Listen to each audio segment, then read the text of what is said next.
Good morning students. तो आज हम करने वाले हैं कक्षा 10 भूगोल के अध्याय नंबर 1 को, और इसी के साथ एसएसटी को बहुत सारे चैप्टर्स मैंने बनाए हैं तुम्हारे लिए चैनल में, तो उसको भी तुम देख सकते हो।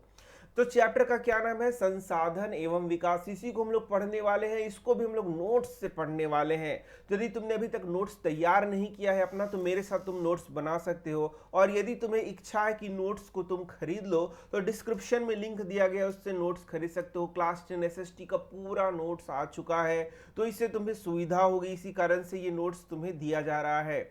तो भाई यहाँ जो चैप्टर है ये थोड़ा सा स्लो हो जाता है ना, तो इसके लिए तुम क्या करो, 1.5x इसको फास्ट करके वीडियो को देखो, तो ये जल्दी से तुम्हारा समाप्त हो जाएगा, क्योंकि बड़ा चैप्टर है ना। तो सबसे पहला तो हमें सीखना है कि संसाधन क्या है। सबसे पहला हमारे दिमाग में आएगा कि संसाधन क्या है। तो साधारण भाषा में एकदम बोला जाए, समझने वाली भाषा में, तो पर्यावरण में उपलब्ध सारी वस्तुएं जो हमारी आवश्यकता को क्या करती हैं, पूरा करती हैं, उसे हम लोग क्या बोलते हैं, संसाधन। तो पर्यावरण में उपलब्ध सारी वस्तुएं कौन कौन सी होंगी? अरे भाई, मिट्टी से लेकर के, जल से लेकर के, वन से वन्य जीव तक, खनिज से लेकर के, अयस्कों से लेकर के, जितने भी चीजें पर्यावरण में उपलब्ध हैं जिसे हम लोग उपयोग में लाते हैं, ध्यान देना वर्ड हम लोग यूज कर रहे हैं, जो जिसको हम लोग उपयोग में ला रहे हैं, जो हमारी आवश्यकताओं को पूर्ण कर रही हैं, उसे संसाधन कहते हैं। जल क्या है? जल एक संसाधन है। मिट्टी क्या है? मिट्टी एक संसाधन है। इसी प्रकार से जितने भी खनिज हैं वो क्या है, हमारे लिए संसाधन है। संसाधन मतलब वो चीज हम लोग अपने यूज में ला रहे हैं और अपने जीवन को चला रहे हैं, समझ रहे हो। लेकिन यदि हम लोगों को एग्जाम में लिखना है और यही परिभाषा लिख दें, तो क्या नंबर आएगा? नहीं, तब तो नंबर नहीं आएगा, क्योंकि जो संसाधन की एक विशेष परिभाषा हमें बताई गई है वो यहाँ पर है। और एग्जाम में यदि आता है कि संसाधन क्या है, तो फिर इस परिभाषा को हमें लिखना होगा। तो क्या है परिभाषा?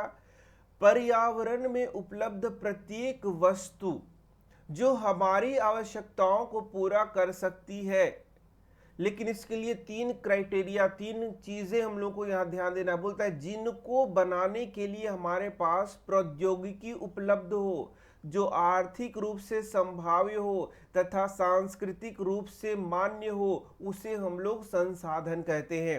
यानी यह 3 बातों को हम लोग को ऐड करना होगा, तब जाके हमारा जो परिभाषा है वो कंप्लीट होगा।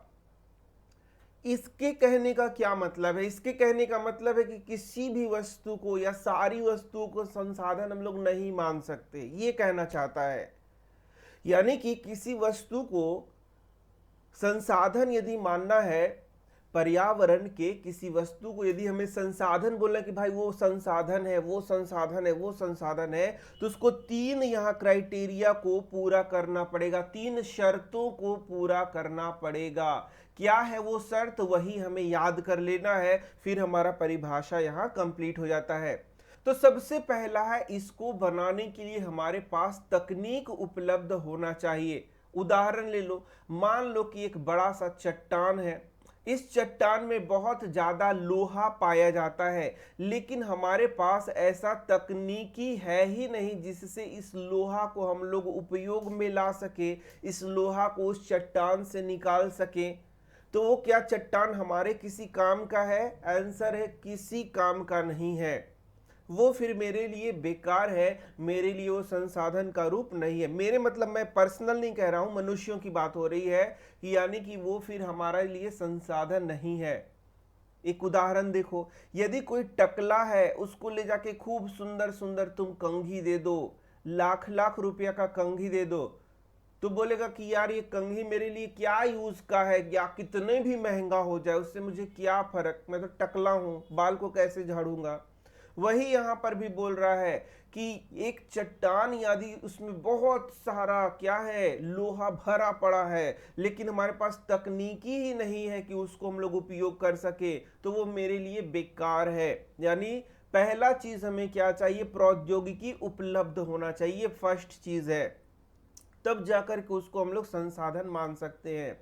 दूसरा बोलता है आर्थिक रूप से संभाव्य होना चाहिए।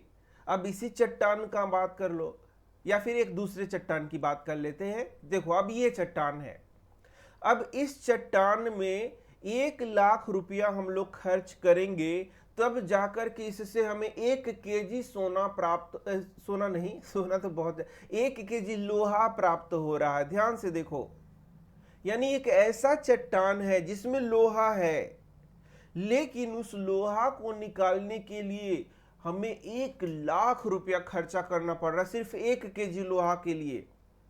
तो क्या वो हमारे लिए संसाधन का रूप है? तो आंसर नहीं, ये भी हमारे लिए फिर संसाधन नहीं कहा जाएगा, क्योंकि ये आर्थिक रूप से संभाव्य नहीं है। आर्थिक रूप से संभाव्य क्या है कि हम लोग जितना उस पर खर्च कर रहे हैं उससे ज्यादा हमें फायदा हो, उससे ज्यादा हमें मिले, तब उसे हम लोग बोलेंगे आर्थिक रूप से संभाव्य, जो कि संभव नहीं है। अब ये और अच्छा से समझा दो आर्थिक रूप से संभाव्य। तो देखो, जैसे मान लो चांद पर तो जमीन ही जमीन है, और तुम बोलोगे कि चांद पर जमीन है, और चांद पर जमीन कैसे मिल रहा है? 10 रुपया में 1 एकड़ जमीन मिल रहा है।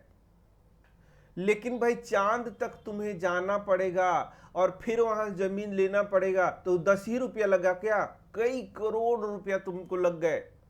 तो फिर ये तुम्हारे लिए आर्थिक रूप से संभाव्य है नहीं, यानी कि ये जमीन मेरे लिए कोई काम का नहीं है। चांद पर बहुत जमीन है तो उससे मुझे क्या, वो मेरे लिए फिर संसाधन नहीं है। समझ रहे हो ना? यही सब बातें यहाँ पर बताई जा रही हैं। तीसरा है सांस्कृतिक रूप से मान्य। हम किसी भी वस्तु को संसाधन तब कहेंगे जब संस्कृति, हम जिस संस्कृति से आते हैं वह उसको मान्यता देता हो। जैसे कि बहुत अच्छा इसका एग्जाम्पल ये है कि बहुत सारे ऐसे पशु होते हैं जिनका मांस खाया जाता है, ये तुम जानते हो, लेकिन हमारे देश में बहुत सारे ऐसे पशु होते हैं जिनका मांस नहीं खाया जाता।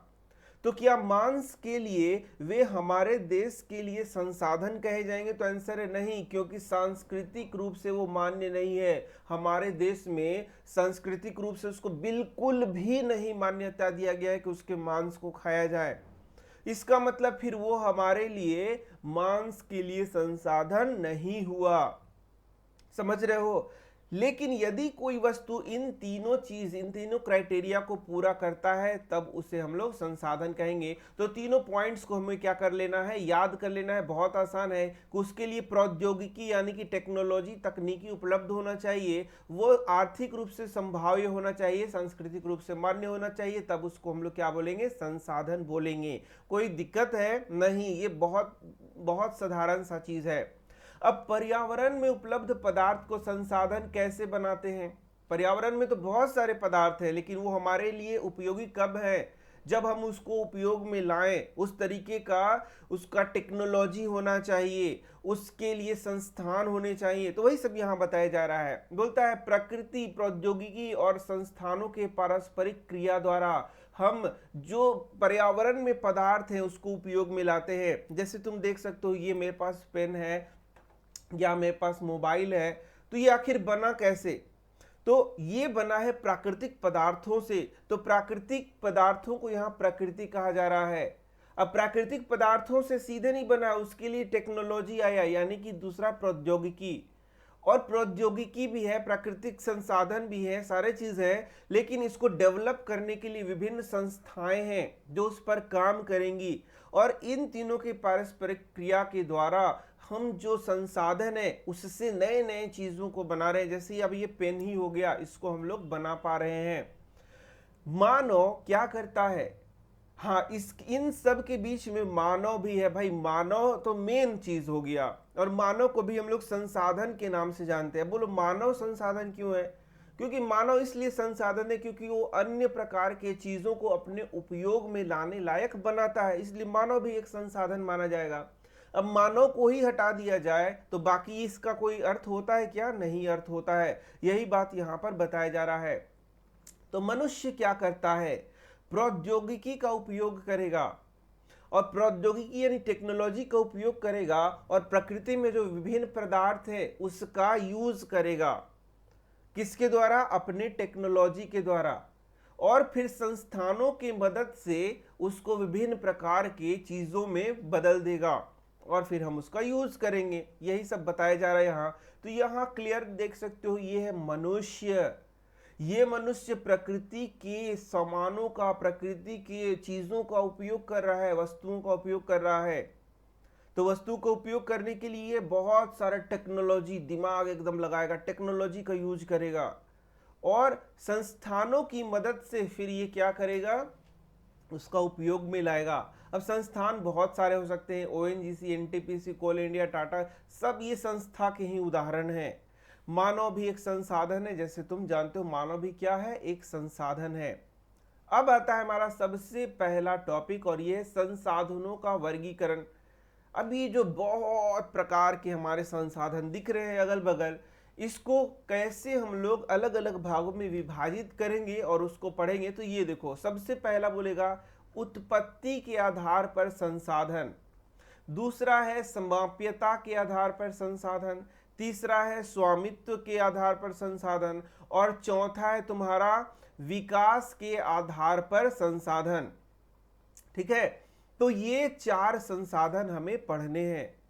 अब है उत्पत्ति के आधार पर संसाधन। तो ये 2 प्रकार से है, एक को कहते हैं जैव संसाधन, एक को कहते हैं अजैव संसाधन। इसको याद कर लेना है। यदि तुमको आएगा संसाधनों का वर्गीकरण लिखें तो ये सारी चीजें तुम्हें याद होनी चाहिए। दूसरा पॉइंट, यहाँ पर से अलग अलग तरीके से भी क्वेश्चन एग्जाम में पूछा जाता है। जैसे सीधे पूछ देगा जैव संसाधन और अजैव संसाधन में अंतर कीजिए, तो तुम्हें यहाँ पर अंतर बताना होगा। समाप्यता के आधार पर नवीकरणीय संसाधन और नवीकरणीय संसाधन, कहीं कहीं लिखा होगा नवीकरण योग्य संसाधन और नवीकरण योग्य संसाधन, तो इसमें कंफ्यूज नहीं होना है। स्वामित्व के आधार पर 4 प्रकार के संसाधन होंगे, जिसको बहुत अच्छे से समझाऊंगा मैं। व्यक्तिगत होगा, सामुदायिक होगा, राष्ट्रीय होगा और अंतर्राष्ट्रीय। यहाँ पर छूट गया है, ये बॉक्स बनाने के चक्कर में छूट गया है, ये हो गया अंतर्राष्ट्रीय संसाधन। विकास के आधार पर संभावी, विकसित भंडार और संचित कोष। तो इस प्रकार से ये है हमारा संसाधनों का वर्गीकरण। एकदम मैं बता रहा हूं तुम्हें, ये पढ़ाऊंगा मैं ना, तो सारा चीज तुम्हें याद होने वाला है। पढ़ो तो सही पूरा पहले। ये आ गया हमारा संसाधनों का एक और वर्गीकरण। इस तरीके से देख सकते हो, ये संसाधन जो दिख रहा है ये प्राकृतिक संसाधन है और ये मानवीय संसाधन है। नवीकरण योग्य संसाधन, अनवीकरण योग्य संसाधन या अनवीकरणीय संसाधन, और ये सारा इसका एक अल्टरनेट नाम है, इसमें कंफ्यूज नहीं करना है। नवीकरण योग्य में सतत हो गया, फिर जैव हो गया, जैव में प्राकृतिक वनस्पति हो गया, वन्य जीव हो गया, अनवीकरणीय में पुनः चक्रीय और अचक्रीय हो गया। तो ये सब मैं पढ़ा रहा हूँ, ये तुम्हारे बुक एनसीईआरटी में दिया हुआ है। संसाधनों को इस तरीके से यहाँ पर वर्गीकृत किया गया है। तो ये यहाँ एनसीईआरटी में थोड़ा सा ये बताया जा रहा है। चलो अब हम लोग मेन यहाँ पर पढ़ते हैं और इसे याद करते हैं। सबसे पहला है उत्पत्ति के आधार पर संसाधन। तो उत्पत्ति के आधार पर संसाधन 2 प्रकार के हो सकते हैं। जैव संसाधन, वे संसाधन जो सजीवों से प्राप्त होते हैं, मतलब वैसे संसाधन जिसकी उत्पत्ति क्या हो रही है, सजीव हो रहे हैं, यानी सजीवों से जिनको हम लोग प्राप्त कर रहे हैं। जैसे जितने भी प्लांट्स है, वनस्पति हैं, वे क्या है, सजीव है। उनसे कितनी चीजें हम प्राप्त करते हैं। तो क्या ये जो पेड़ पौधे हैं हमारे लिए संसाधन है? तो आंसर है यस, ये हमारे लिए संसाधन है। और ये कैसे संसाधन है? सजीव संसाधन है, यानी कि ये सारे सजीव हैं और उनसे हम लोग चीजों को प्राप्त करते हैं। तो इसे हम लोग जैव संसाधन के नाम से जानेंगे। प्राणी से क्या तुम्हें प्राप्त होता है? भोजन के रूप में प्राणियों को ग्रहण करते हो कि नहीं? मछली को लेते हो कि नहीं? अंडा मांस लेते हो कि नहीं? दूध लेते हो कि नहीं?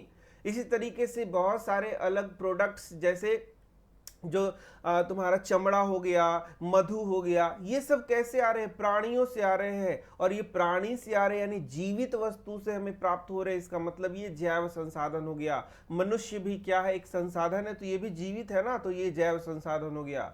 अब अजैव संसाधन, वैसे संसाधन जो हमें निर्जीव वस्तुओं से मिलते हैं, वे क्या है? अजैव संसाधन। जैसे जितनी भी चट्टान से हमें क्या मिल रही हैं? खनिज मिल रहे हैं, धातुएं मिल रही हैं, वो सब क्या हो गए? अजैव संसाधन हो गए। उन्हीं से तो फिर सारी चीजों का निर्माण कर रहे हैं हम, तो उनको हम लोग अजैव संसाधन कहेंगे। यानी कि वे सारे संसाधन जिसे हम लोग निर्जीव वस्तुओं से प्राप्त करते हैं। ये तो बहुत आसान था, लेकिन अब जो आ रहा है वह है समाप्यता के आधार पर।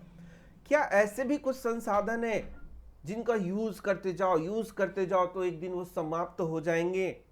बिल्कुल वैसे संसाधन हैं।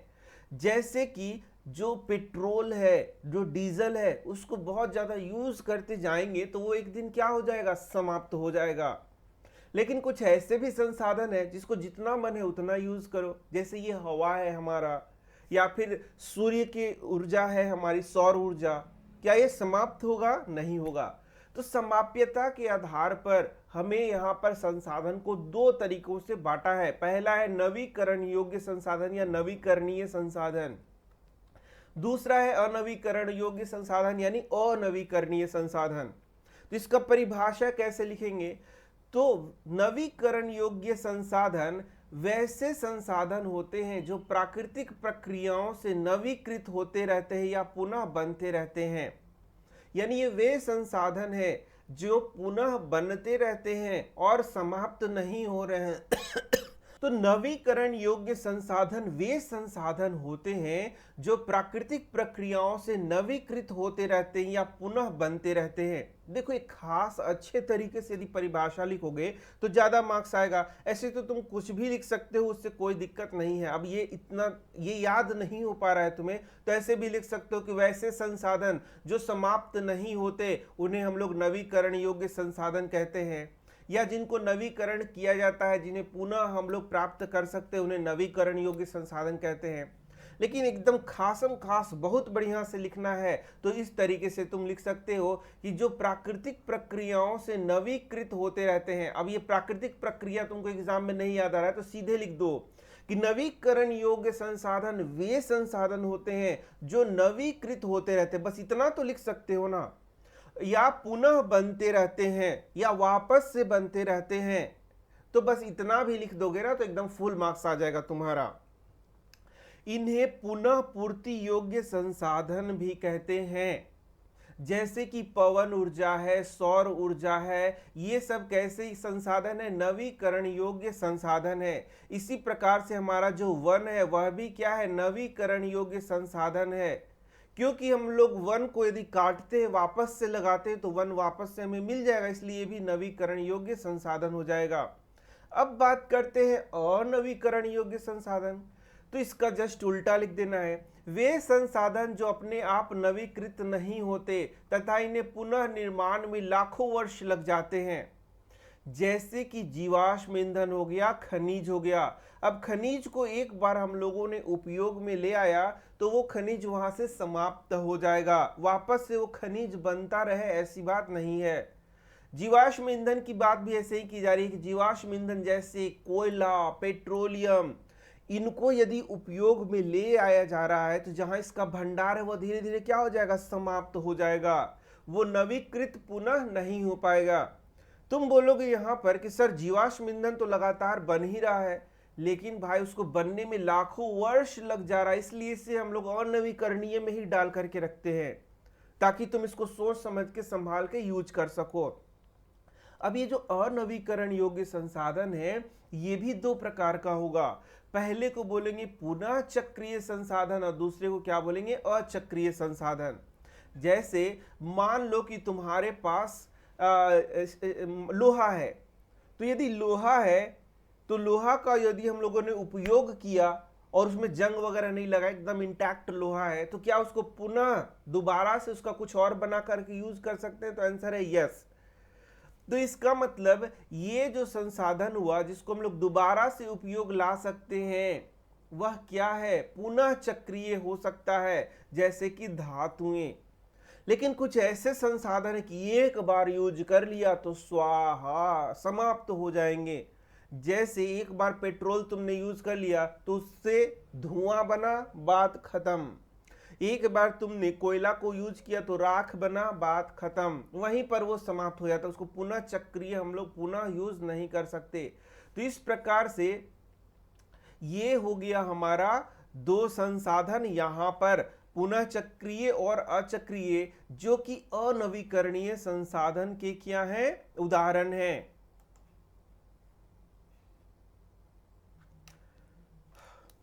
तो इसके बाद आता है हमारा स्वामित्व के आधार पर। स्वामी मतलब क्या होता है? मालिक, यानी मालिकाना हक के आधार पर अब ये संसाधन अलग अलग प्रकार के हो सकते हैं। जैसे पहला है व्यक्तिगत संसाधन। व्यक्तिगत का क्या मतलब होता है? किसी खास व्यक्ति से संबंधित संसाधन। तो वैसे संसाधन जिसका मालिक कोई एक खास व्यक्ति होता है उसे हम लोग व्यक्तिगत संसाधन कहते हैं। जैसे तुम्हारा घर हो गया, जायदाद हो गया, भूमि हो गया, कुआं हो गया। यदि तुम्हारे पास बाग है, तुम्हारे नाम का बाग है, तो वह भी तुम्हारा हो गया। मतलब तुम्हारे नाम से जो जो चीज है वह क्या हो गया? व्यक्तिगत संसाधन कहा जाएगा। लेकिन दूसरा है सामुदायिक संसाधन, और इस संसाधन पर किसी खास व्यक्ति का हक नहीं होता है, बल्कि वहां जितने भी समुदाय के लोग हैं सब उसका उपयोग करते हैं। यानी ये किसी एक खास व्यक्ति का नहीं होगा। जैसे शमशान। शमशान कोई बोलेगा कि मेरा पिताजी का शमशान है, ऐसा नहीं होता है। शमशान जो होता है वह क्या है? सामुदायिक है, कोई भी वहां पर जा सकता है। चारण भूमि की बात करता है, जहां पर गाय बैल को चराया जाता है। तालाब, पार्क, खेल का मैदान। तो ये जो संसाधन होते हैं इन्हें हम लोग सामुदायिक संसाधन कहते हैं। अब ये तीसरा और चौथा हमें अच्छे से समझना है। तीसरा है राष्ट्रीय संसाधन। राष्ट्रीय कहने का मतलब किसी एक खास देश का। तो किसी एक खास देश के सीमा के अंदर जितनी भी संसाधन होती हैं वह उसी देश का संसाधन कहा जाता है। यानी तकनीकी तौर पर किसी देश में पाए जाने वाले सभी संसाधन राष्ट्रीय संसाधन कहे जाते हैं। एकदम सिंपल सा बात है भाई। जैसे हमारे देश का जितना भी चीज है हमारे देश के सीमा के अंदर वो हमारा संसाधन है, मेरा नहीं है न तुम्हारा है, हम सब का है, इस प्रकार से कह सकते हैं। मतलब हमारे देश का है, ठीक है, हमारे देश का वो संसाधन है। अब यहां पर एक खास चीज ये समझना है कि क्या तुम्हारा घर भी देश का संसाधन है? तो आंसर है यस, तुम्हारा घर भी देश का ही संसाधन है। तुम्हारा बाग बगीचा पता नहीं क्या क्या तुमने रखा है वो सारा भी देश का ही संसाधन है। जैसे मान लो कि कोई जमीन का टुकड़ा तुमने लेकर के रखा है और सरकार को वहां पर सड़क वहीं से गुजर रहा है, रेल वहीं से गुजर रहा है, तो तुमको तुरंत वहां से भगा देगा, क्योंकि वो सारा देश का क्या है? संसाधन है। यदि तुम जहां रह रहे हो नीचे खुदाई किया जाएगा और बहुत महंगा खनिज मिलेगा, तो क्या वो तुम्हारा है? नहीं, वो देश का है, तुमको तुरंत भगा दिया जाएगा और वहां पर वो खुदाई का काम होगा और उससे जो पैसा आएगा वो तुमको नहीं मिलेगा, ये भी याद रखना। तो टेक्निकली बोलता है कि जितने भी देश के अंदर संसाधन होते हैं, मतलब जितनी भी चीजें होती हैं, वह राष्ट्रीय संसाधन है। समझ रहे हो ना? तो यही सब बात है। अब इसके अंतर्गत जो भी सड़कें हैं, रेल, नहर, खनिज, जल संसाधन, वन्य जीवन, राजनीतिक सीमा के अंदर की सारी भूमि किसी देश का माना जाता है। अब यहां से एक और खास है कि समुद्र की बात करें कि समुद्री सीमा में कैसे बोला जाएगा, तो 12 समुद्री मील यानी 22.2 किलोमीटर तक महासागरीय क्षेत्र का संसाधन पूर्ण रूप से राष्ट्र के अंदर होता है। यानी यदि यहाँ से हम लोग बढ़े और 12 समुद्री मील तक बढ़े तो यहाँ पर का पूरा संसाधन का जो मालिक होता है वह कोई देशी, जिस देश से वह सीमा जुड़ा हुआ है वह देश होगा। यहाँ पर समझ में आ गया कितना आसान है। अब बात करते हैं अंतरराष्ट्रीय संसाधन की। ये तो संसाधन क्या हो गया? राष्ट्रीय था। अब बात करेंगे अंतरराष्ट्रीय संसाधन की। तो वैसे संसाधन जो अंतरराष्ट्रीय संस्थाओं के नियंत्रण में होते हैं उसे अंतरराष्ट्रीय संसाधन कहते हैं। यानी वो किसी देश के संसाधन नहीं है बल्कि वो अंतरराष्ट्रीय माने जाएंगे, और किसी देश को यदि उसका उपयोग करना है तो फिर उससे आज्ञा लेना पड़ेगा। जैसे यहाँ उदाहरण दे रहे हैं, तट रेखा से 200 समुद्री मील की दूरी से परे महासागरीय क्षेत्र अंतर्राष्ट्रीय संस्थाओं के नियंत्रण में होते हैं, जैसे संयुक्त राष्ट्र संघ। तो यहाँ पर दो चीजें हम लोगों ने सीखा। यहाँ से यहाँ हो गया तुम्हारा 12 नॉटिकल मील यानी समुद्री मील, और यहाँ से आओगे तो ये हो गया 200 समुद्री मील। ये हो गया, मान लो ये सीमा हो गया 200 समुद्री मील। तो इसके परे जो होगा संसाधन वो किसका होगा? वो होगा अंतरराष्ट्रीय संस्था, उस पर क्या करेगा? अंतरराष्ट्रीय संस्था के अधीन होगा वो। यानी यहां 12 तक एकदम पूरा किसी देश का है, 200 के बाद अंतरराष्ट्रीय है, तो फिर बोलोगे 12 से 200 तक ये किसका है? तो ये किसका है? तो ये यहां पर लिखा हुआ है कि तट रेखा से 200 समुद्री दूर की मतलब क्षेत्र को आर्थिक अपवर्जन क्षेत्र या अपवर्जन आर्थिक क्षेत्र कहा जाता है। यह क्षेत्र जिस देश से जुड़ा होता है वह इस समुद्री क्षेत्र के खनिज का मालिक होता है, अनुसंधान कार्य भी कर सकता है। यानी कि ये जो रीजन है तो पूर्ण रूप से इसी देश के सीमा में आएगा, लेकिन यहाँ इसके बीच में जो बचा हुआ है इसमें भी इसी देश का हक होगा और ये काफी सारे यहाँ पर कार्यों को कर सकता है। अब ये बोलता है, ये जो दिखाया गया सबसे पहला जो क्षेत्र हम लोगों ने देखा, ये 12 समुद्री मील तक का क्षेत्र होगा। इसके बाद का जो क्षेत्र है यह 24 समुद्री मील तक जाएगा और इसके बाद का जो क्षेत्र है वह 200 समुद्री मील तक जाएगा। यानी कि ये अलग अलग क्षेत्रों में बटा हुआ है।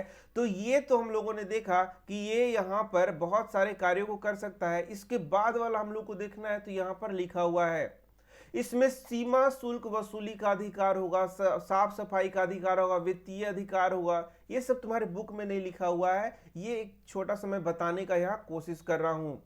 हालांकि 200 समुद्री मील के अंदर भी बोल रहा है कि नए द्वीपों का निर्माण कर सकता है, वैज्ञानिक परीक्षण कर सकता है, प्राकृतिक संसाधनों का दोहन का संपूर्ण अधिकार होता है। तो इस प्रकार से तुमने देखा कि यहाँ जो तट रेखा है उससे लेकर के 200 समुद्री मील तक यहाँ पर बहुत सारे कार्य कोई देश कर सकता है। इसके बाद वाला जो क्षेत्र है वह क्या कहलाएगा? अंतरराष्ट्रीय सीमा के अंदर आएगा, मतलब अंतरराष्ट्रीय संसाधन कहलाएगा। तो ये चीजें अब तुम यहाँ पर सीख गए होगे। तो नेक्स्ट जो हमारा है वो है विकास के स्तर पर संसाधनों के प्रकार। तो विकास के स्तर पर संसाधन कितने प्रकार के होते हैं? 4 प्रकार के। संभावी संसाधन, विकसित संसाधन, भंडार संसाधन तथा संचित कोष। सबसे पहले तो इसको नाम याद कर लेना है। पहला है संभावी, फिर है विकसित, फिर है भंडार और फिर क्या है? संचित कोष। तो इसके लिए कुछ क्राइटेरिया हम लोग बनाएंगे और फिर उसके ऊपर इसको देखेंगे कि वो सही बैठता है कि नहीं बैठता है, और जिस क्राइटेरिया पर ये सही बैठेगा उस हिसाब से इसका नाम होगा। जैसे इस संसाधन के लिए प्रौद्योगिकी यानी टेक्नोलॉजी उपलब्ध है कि नहीं, अभी इसके उपयोग की इच्छा है कि नहीं, अभी इसका उपयोग कर पा रहे कि नहीं। ये 3 कैटेगरी करेंगे और इसके आधार पर हम लोग फिर संसाधनों का वर्गीकरण करेंगे विकास के स्तर पर। तो विकास के स्तर पर सबसे पहला संसाधन जो हमें पढ़ना है वो विकसित संसाधन है। तो अब बात आएगा विकसित संसाधन किसे कहते हैं?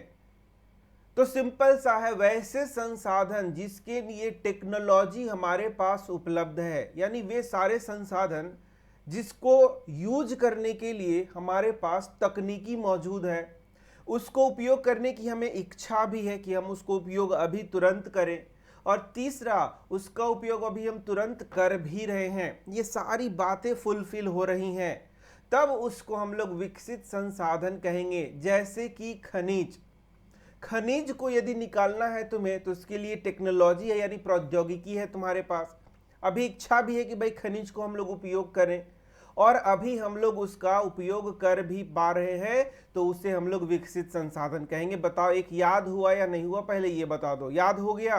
बस ये 3 बातों को लेकर के हमें इन संसाधनों का वर्गीकरण करना है। अब दूसरा मान लो कि संभावी संसाधन के बारे में बात करते हैं, जैसे वायु उदाहरण है इसका। तो वायु को उपयोग में लाने के लिए अभी हमारे पास प्रौद्योगिकी है, तो हाँ है। जैसे पवन चक्की वगैरह, ये हम लोग क्या यूज कर रहे हैं? वायु को उपयोग में लाने के लिए यूज कर रहे हैं। क्या अभी उपयोग की इच्छा है? तो हाँ उपयोग की इच्छा है, लेकिन क्या इसका पूर्ण रूप से उपयोग कर पा रहे हैं? तो आंसर है नहीं, अभी इसका पूर्ण रूप से उपयोग नहीं हो रहा है। इस प्रकार से ये जो वायु हो गया वह संभावी संसाधन हो गया। समझ में आ रहा है, प्रौद्योगिकी इसके लिए है और इसको अभी इच्छा भी है भरपूर, लेकिन अभी ये पूर्ण रूप से उपयोग में नहीं आ पा रहा है, इसीलिए इसे हम लोग क्या कहेंगे, संभावी संसाधन कहेंगे।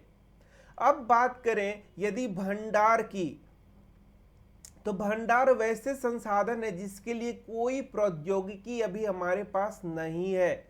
उस तरीके का जो टेक्नोलॉजी होना चाहिए जिससे उसको यूज कर सके वैसा नहीं है, और इस कारण से अभी उसका उपयोग हम नहीं कर पा रहे। हालांकि उसको उपयोग करने की भरपूर हमारी इच्छा है, लेकिन अभी हम उसका ना उपयोग कर पा रहे हैं, ना ही अभी प्रौद्योगिकी है। मतलब वो भंडार के रूप में है हमारे पास। जैसे जल से हाइड्रोजन को निकालना, तो जल से हम लोग चाहते हैं कि हाइड्रोजन को निकालें और यूज करें, लेकिन उसके लिए वैसा तकनीक नहीं मौजूद है जो कि हमारे लिए फ्रूटफुल हो, फायदेमंद हो।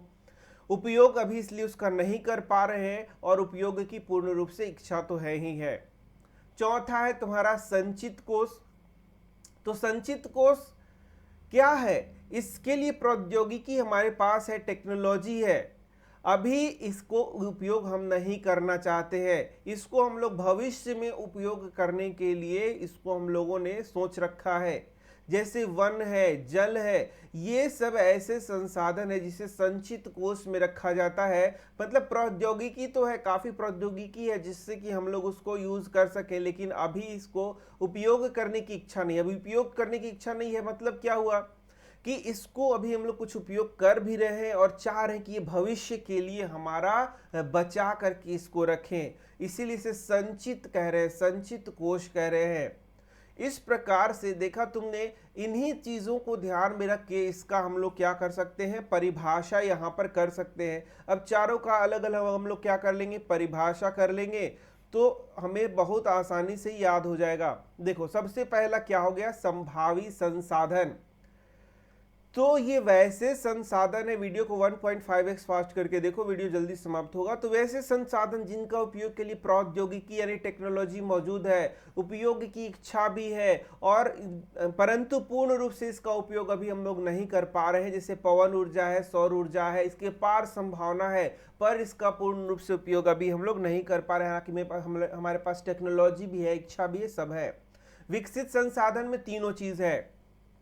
विकसित संसाधन वे संसाधन है जिसका सर्वेक्षण हो चुका है, इसकी गुणवत्ता तथा मात्रा भी निर्धारित हो चुकी है, इसके उपयोग के लिए टेक्नोलॉजी मौजूद है, इसका भी उपयोग कर भी रहे हैं, और यहाँ पर इसके उपयोग करने की इच्छा भी है, सब है। तो इसे हम लोग विकसित संसाधन कहेंगे। जैसे खनिज, तो यही वे संसाधन है जिसे हम लोग पूर्ण रूप से अभी उपयोग कर पा रहे हैं।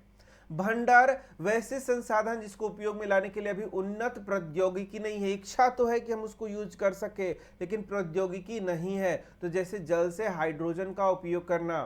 और संचित कोष ये भंडार के ही अंतर्गत आता है, और इसमें तकनीकी उपयोग उपलब्ध है, परंतु भविष्य में उपयोग के लिए इसको छोड़ दिया गया है। यानी कि हम चाह रहे हैं कि भविष्य में इसको और अच्छे तरीके से उपयोग करें। जैसे कि मैंने यहाँ पर तुम्हें बता दिया, वन है, जल है, ये सारे। अब यहां पर संसाधनों का विकास हमारा नेक्स्ट टॉपिक है। चलो तो देखते हैं संसाधनों का विकास क्या है।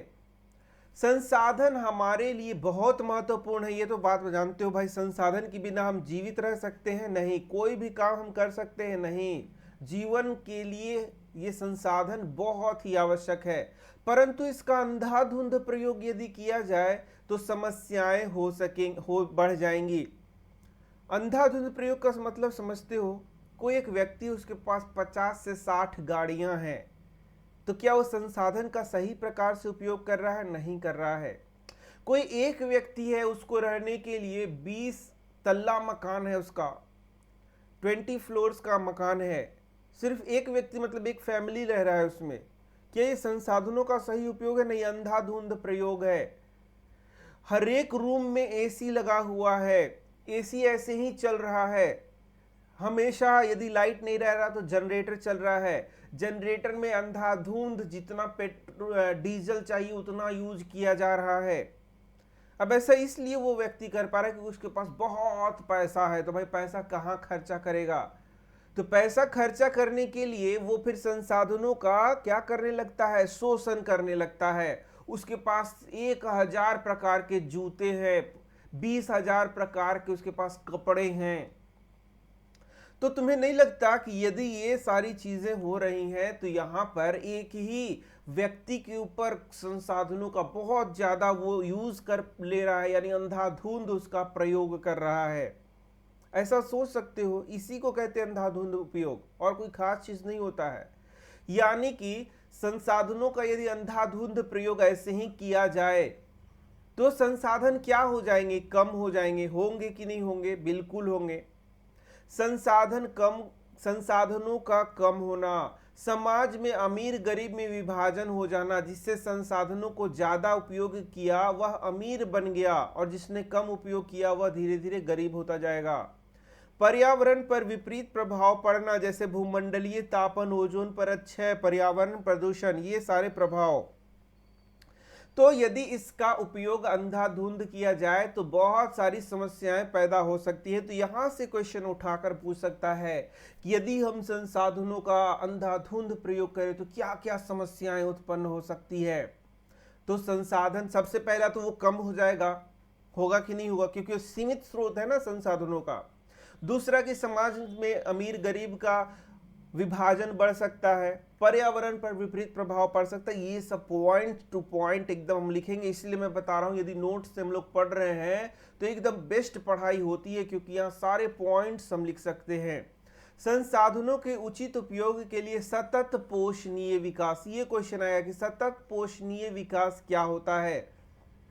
बहुत सिंपल सा चीज है। सतत पोषणीय विकास का अर्थ होता है कि संसाधनों का प्रयोग हम इस प्रकार करें कि वर्तमान में आज हमारी आवश्यकताएं पूर्ण हो जाएं और भविष्य में भी इसे संभाल कर रखा जा सके। मतलब आज हम लोग संसाधन का उतना ही प्रयोग करें जिससे कि हमारा काम चल जाए। मतलब काम चलना चाहिए। अब ऐसा नहीं कि आज हमें क्या करना है तो आज हमें कुछ पेट्रोल डीजल यूज ही नहीं करना है, 200 किलोमीटर पैदल चल जाना है, ऐसी बात नहीं कह रहा है। बोल रहा है कि आज भी उसको यूज करिए जिससे कि हमारी आवश्यकता को पूर्ति हो सके, वैसे यूज करना है, आज भी करना है। ऐसा नहीं कि बिना कपड़ा ही के घूम रहे हैं, बिना खाना ही भूखे घूम रहे कि अरे भविष्य में मेरे जो नए जनरेशन आएंगे उसके लिए हम संसाधन को बचा रहे हैं, ऐसी बात ये नहीं कर रहा है। आज आप भरपूर खाइए पीजिए रहिए घूमिए सब चीज करिए, लेकिन भविष्य को ध्यान में रखकर ये चीजें करनी है। यानी कि संसाधनों का वर्तमान में भी उपयोग करें और भविष्य के लिए भी बचा कर रखा जाए। इस प्रकार से यदि हम मैनेज करते हैं तो इसे ही हम लोग सतत पोषणीय विकास करते हैं। एक बार और अच्छे से परिभाषा समझ लो, एग्जाम में यदि आएगा तो लिख सकते हैं। इसका अर्थ है कि संसाधन का प्रयोग, पहला पॉइंट याद करना है, इस प्रकार करना है कि वर्तमान में हमारी आवश्यकता पूर्ण हो। ऐसा नहीं कि मेरी आवश्यकता ना पूर्ण हो, पूर्ण हो जाए, और भविष्य के लिए भी इसे संभाल कर रखा जाए, साथ ही इससे पर्यावरण को कोई नुकसान ना हो। तो ये यदि हम करते हैं तो इसे हम लोग सतत पोषणीय विकास कहेंगे। अब आता है रियो डी जेनेरो पृथ्वी सम्मेलन की बात आती है। ये पर्यावरण संबंधी पहला सम्मेलन था जो कि 1992 में हुआ था। यह प्रथम अंतरराष्ट्रीय पृथ्वी सम्मेलन था। विश्व में के सभी राष्ट्राध्यक्षों ने इसमें शिरकत किया था, यानी ये इसमें शामिल हुए थे। यह जून 1992 में हुआ था। ये 3 पॉइंट लिख सकते हो, बहुत आसान है। कब हुआ था? जून 1992 में हुआ था। यह ब्राजील के रियो डी जेनेरो में हुआ था। ये देखो यही है ब्राजील, और इसका रियो डी जेनेरो में ये हुआ था। कौन हुआ था? प्रथम अंतरराष्ट्रीय पृथ्वी सम्मेलन। अब इसकी क्या क्या प्रमुख बातें हैं? तो इसका उद्देश्य विश्व स्तर पर उभरते समस्याओं का हल ढूंढना था। यह 1992 में हुआ था, यानी आज से 30 साल लगभग पहले। तो इसका उद्देश्य क्या था कि विश्व स्तर पर जो समस्याएं उभर रही हैं उस पर विचार किया जाए। तो कौन कौन सी समस्याएं? सबसे पहले तो पर्यावरण संबंधी समस्याएं, सबसे मेन तो यही है। सामाजिक एवं आर्थिक विकास, मतलब सभी लोगों का सामाजिक विकास हो और आर्थिक विकास हो, पर्यावरण संबंधी समस्याएं, इन उद्देश्यों को लेकर के ये सम्मेलन हुआ था। ये तीनों बात लिख सकते हो, एकदम आसान है। सम्मेलन में भूमंडलीय जलवायु परिवर्तन और जैविक विविधता पर एक घोषणा पत्र पर हस्ताक्षर किया गया। तो ये जो सम्मेलन हुआ, इसमें भूमंडलीय जो जलवायु परिवर्तन है उस पर विशेष ध्यान दिया गया और उसके लिए एक घोषणा पत्र पर हस्ताक्षर किया गया। भूमंडलीय वन सिद्धांतों पर सहमति बना। सतत पोषणीय विकास के लिए एजेंडा 21 स्वीकार किया गया। अब ये एजेंडा 21 क्या है, यह भी क्वेश्चन पूछेगा। तो यह एक घोषणा है, सीधे हमें आंसर करना है कि यह क्या है, एक घोषणा है जिस पर सभी राष्ट्राध्यक्षों ने साइन किया। तो इससे 1992 में ब्राजील के रियो डी जेनेरो में संयुक्त राष्ट्र पर्यावरण और विकास सम्मेलन UNCED में राष्ट्राध्यक्षों द्वारा स्वीकृत किया गया।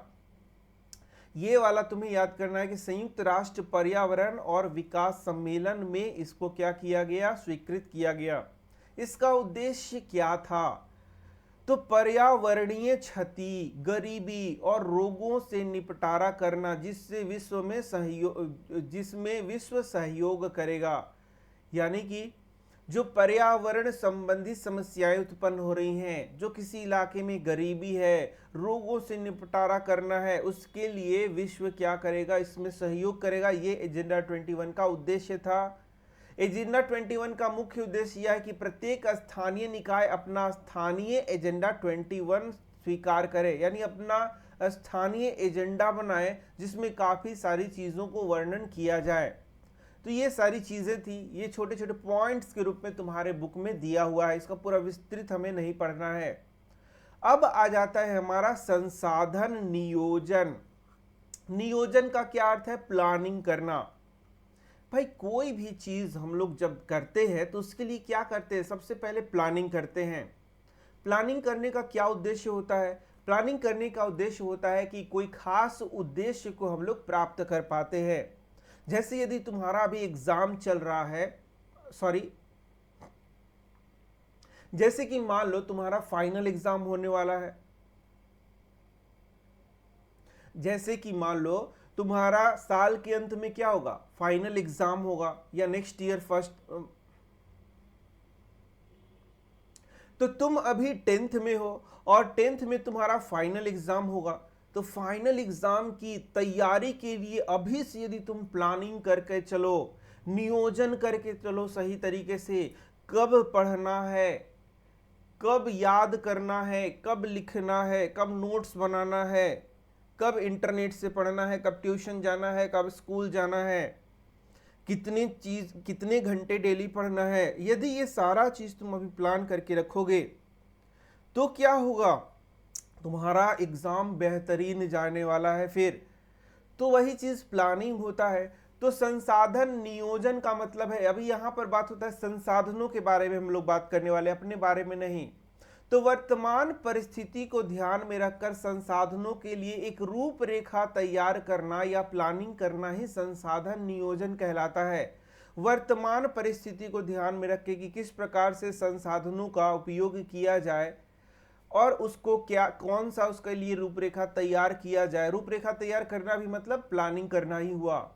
सरल शब्दों में संसाधनों के उपयोग के लिए एक बेहतर प्लान बनाना जिससे पूरे देश को लाभ मिल सके, इसे हम लोग क्या कहेंगे? इसे हम लोग कहेंगे संसाधन नियोजन। अब बोलोगे ये क्या कि पूरे देश के लिए प्लान बनाया जा सके, ऐसा कैसे होगा? तो ये जब पढ़ोगे ना तब पता चलेगा। देखो, तो अब क्वेश्चन आता है कि भारत के लिए संसाधन नियोजन क्यों जरूरी है। तो भारत एक देश को लेकर के हम चलेंगे तो हम चाहेंगे कि पूरे देश का विकास हो। ऐसा नहीं किसी के एक क्षेत्र का विकास हो, दूसरे क्षेत्र का विकास नहीं हो। इसीलिए जब संसाधनों का नियोजन किया जाएगा, प्लानिंग किया जाएगा, तो इस प्रकार से किया जाएगा कि भारत के पूरे क्षेत्रों का विकास हो, हर एक क्षेत्र का विकास हो। तो यहां बोल रहा है वही बात कि भारत के अलग अलग क्षेत्रों में क्या बोल रहा है, अलग अलग संसाधन पाए जाते हैं। तो पहले तो ये अलग अलग प्रकार के संसाधन अलग अलग जगहों में पाए जाएंगे। अब किसी प्रदेश में संसाधन बहुत अधिक है तो किसी प्रदेश में बहुत कम। जैसे उदाहरण बोल रहा है कि झारखंड, मध्य प्रदेश, छत्तीसगढ़ में खनिज और कोयला प्रचुर मात्रा में है, वहीं लद्दाख में खनिज और जल की कमी है। तो इस तरीके से यहाँ पर कहीं ज़्यादा संसाधन है, कोई कोई संसाधन कहीं ज़्यादा है, कोई संसाधन कहीं कम है। जैसे एक जगह खनिज ज़्यादा है कुछ स्थानों पे, और कुछ स्थानों पे क्या है, खनिज कम है। तो भाई फिर इस जगह पे विकास कैसे होगा? तो उसके लिए फिर प्लानिंग करना होगा कि कैसे इस स्थान से खनिज को यहाँ पर ले जाया जाए, कोयले को यहाँ पर ले जाया जाए, जिससे कि इस क्षेत्र का भी विकास हो सके। कई स्थानों पे खनिज की प्रचुरता है पर वे विकसित नहीं है, जैसे झारखंड, अरुणाचल प्रदेश। तो भाई इस पर भी ध्यान देना चाहिए, हालांकि इस पर कोई ऐसा ध्यान दिया नहीं जा रहा है। जो झारखंड का इलाका है वहां से क्या हो रहा है कि खनिजों को ले जाया जा रहा है दूसरे जगह, उन क्षेत्रों का विकास हो रहा है, उनका डेवलपमेंट हो रहा है। तो खनिज जो हमारा संसाधन नियोजन है वो यहाँ पर फिर सही तरीके से हो नहीं पा रहा है, ये बात भी ध्यान रखना। ये बस पढ़ने की बातें हैं कि संसाधन का नियोजन ऐसे हो कि पूरे देश का विकास हो, ये तो बस पढ़ने की बात है ना। क्या असली में ऐसा हो भी रहा है, ये भी कभी कभी हम लोग को सोचना चाहिए। तो ये भाई पूर्ण रूप से तो ऐसा नहीं हो रहा, ये तुम जान लो। इसलिए देश के विकास में एकरूपता लाने तथा विभिन्न क्षेत्रों की समस्या को हल करने के लिए संसाधन नियोजन जरूरी है। ये बोला जरूरी है, ऐसा होता ही है, ऐसी बात नहीं है। जैसे तुम्हें सच बोलना चाहिए, लेकिन तुम क्या हमेशा सच ही बोलते हो? ऐसा बात नहीं है। हमें माता पिता का खूब सेवा करना चाहिए, लेकिन क्या हर लोग सेवा ही कर रहे हैं? ऐसी बात नहीं है। तो वो भी कहने वाली बात है, ये भी ध्यान देना कि देश के विकास में एक रूपता लाने के लिए तथा विभिन्न क्षेत्रों के समस्या को हल करने के लिए संसाधन नियोजन जरूरी है। तो ऐसा एग्जाम में आएगा तो एकदम बेहतरीन लाइन लिख देना। हालांकि ऐसा कुछ हो नहीं रहा है कि पूरे देश में एक रूपता है, हर क्षेत्र एक जैसा विकास हो रहा है। जहां संसाधनों की कमी है वहां संसाधन पहुंचाया जा रहा है, जहां टेक्नोलॉजी की कमी वहां टेक्नोलॉजी पहुंचाया जा रहा है, और हर जगह पे फैक्ट्री खोले जा रहे हैं, ये हो रहा है वो हो रहा है। ऐसा कुछ हो नहीं रहा है, लेकिन एग्जाम में हमें लिख देना है कि संसाधन नियोजन इसलिए जरूरी है कि विकास में एक रूपता लाया जा सके और देश के विभिन्न क्षेत्रों का विकास एक जैसा हो सके, उनकी समस्याओं का हल हो सके। इसलिए संसाधन नियोजन जरूरी है। तुम भाई पढ़ रहे हो तो तुम्हें यहां लिखना है भारत में संसाधन नियोजन और इसका मुख्य बिंदु। तो सबसे पहले यह पहचानना कि देश में अलग अलग क्षेत्रों में कौन संसाधन पाए जाते हैं, फिर उसकी सूची या लिस्ट बनाया जाता है। इसमें क्या होता है, क्षेत्रीय सर्वेक्षण करना होता है, मानचित्र बनाने का कार्य होता है, संसाधन के गुण को पता लगाया जाता है, संसाधन कितनी मात्रा में यह पता लगाया जाता है, उसका मापना होता है। ये सब चीजें होती हैं किसी देश के अलग अलग क्षेत्रों में संसाधन को पहचानने में। तो इसमें भी ये भी क्या है, संसाधन नियोजन का एक हिस्सा है। इसके बाद संसाधनों को उपयोग में लाने के लिए संसाधन विकास योजना बनाना। इसके लिए क्या चाहिए, तो संसाधन विकास योजना बनाया जाता है जिसमें उपयुक्त टेक्नोलॉजी चाहिए जिससे संसाधन को उपयोग में लाया जा सके, कौशल यानी तकनीकी की मदद चाहिए, संस्थागत नियोजन ढांचा तैयार करना, यानी कि वहां पर बहुत सारे संस्थाएं फिर क्या करेंगी, इन सारी चीज़ों को लागू करेंगी और फिर उसका विकास होगा। राष्ट्रीय विकास योजनाओं से इन संसाधन विकास योजनाओं को जोड़ना, यानी जो राष्ट्रीय विकास योजनाएं चल रही हैं उनसे इसको जोड़ना जिससे कि देश का क्या हो, विकास हो पाए। तो ये सारी चीज़ें हैं जो कि यहाँ पर हमें बताई गई हैं। अब किसी क्षेत्र के विकास के लिए क्या क्या आवश्यक है, तो सबसे पहला तो संसाधन की उपलब्धता। अब कोई जरूरी नहीं है, देखो ये एक बात बताया जा रहा है, ऐसा कोई जरूरी नहीं है कि यदि उपलब्धता हो तभी वहां विकास होगा, क्योंकि बहुत सारे ऐसे क्षेत्र हैं जहां संसाधन की उपलब्धता नहीं है फिर भी उनका विकास बहुत अच्छे से हुआ है। जबकि कई एक क्षेत्र ऐसे हैं जहां पर खूब सारे प्रचुर संसाधन, जैसे झारखंड, लेकिन उतना विकास नहीं हुआ है। लेकिन हमें यहाँ पर लिखना है एग्जाम में, तो ये तीन चीज यदि हो तो बेहतरीन है कि संसाधन वहाँ होना चाहिए, प्रौद्योगिकी होना चाहिए, संस्था होना चाहिए। जैसे कि ये संस्था का नाम बताया है, यदि ये चीज उपलब्ध हो तो फिर वहां पर क्या होगा, उसका उस क्षेत्र का विकास एकदम संभव, यदि ये सब चीज हो तो। यहाँ पे यदि कई बार संसाधन दूसरे जगह से मंगाकर भी विकास होता है, पर प्रौद्योगिकी और संस्था बहुत महत्वपूर्ण वहां पर होने चाहिए।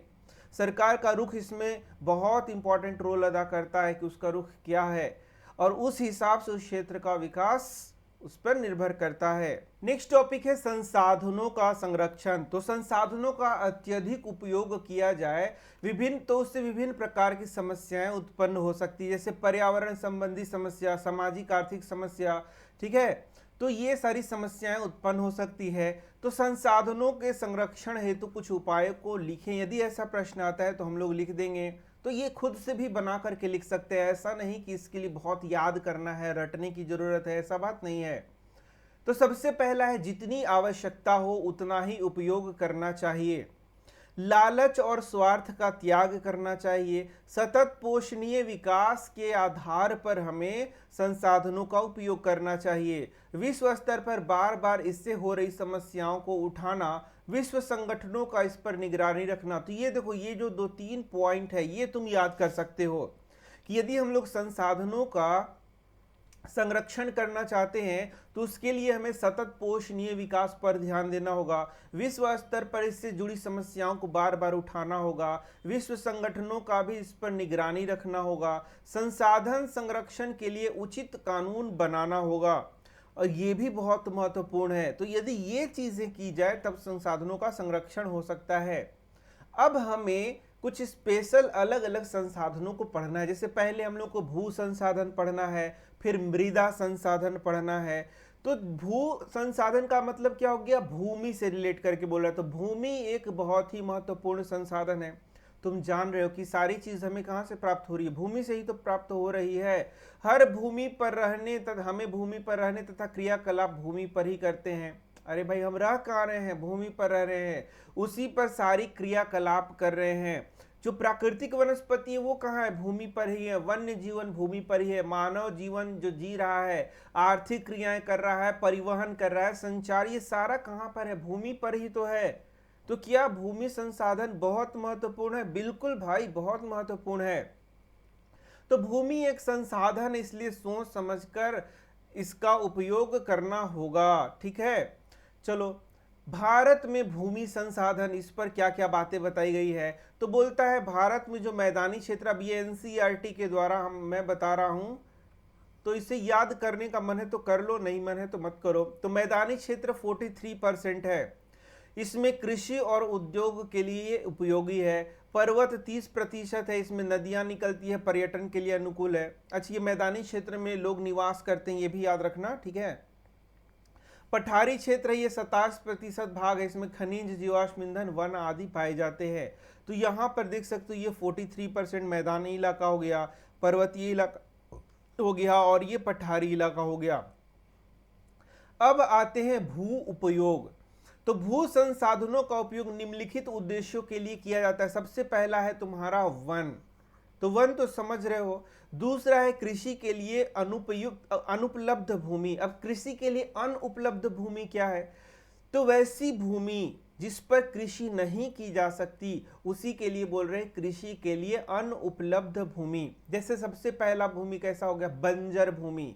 यदि बंजर भूमि है या कृषि के लिए जो अयोग्य भूमि है उस पर कृषि नहीं की जा सकती।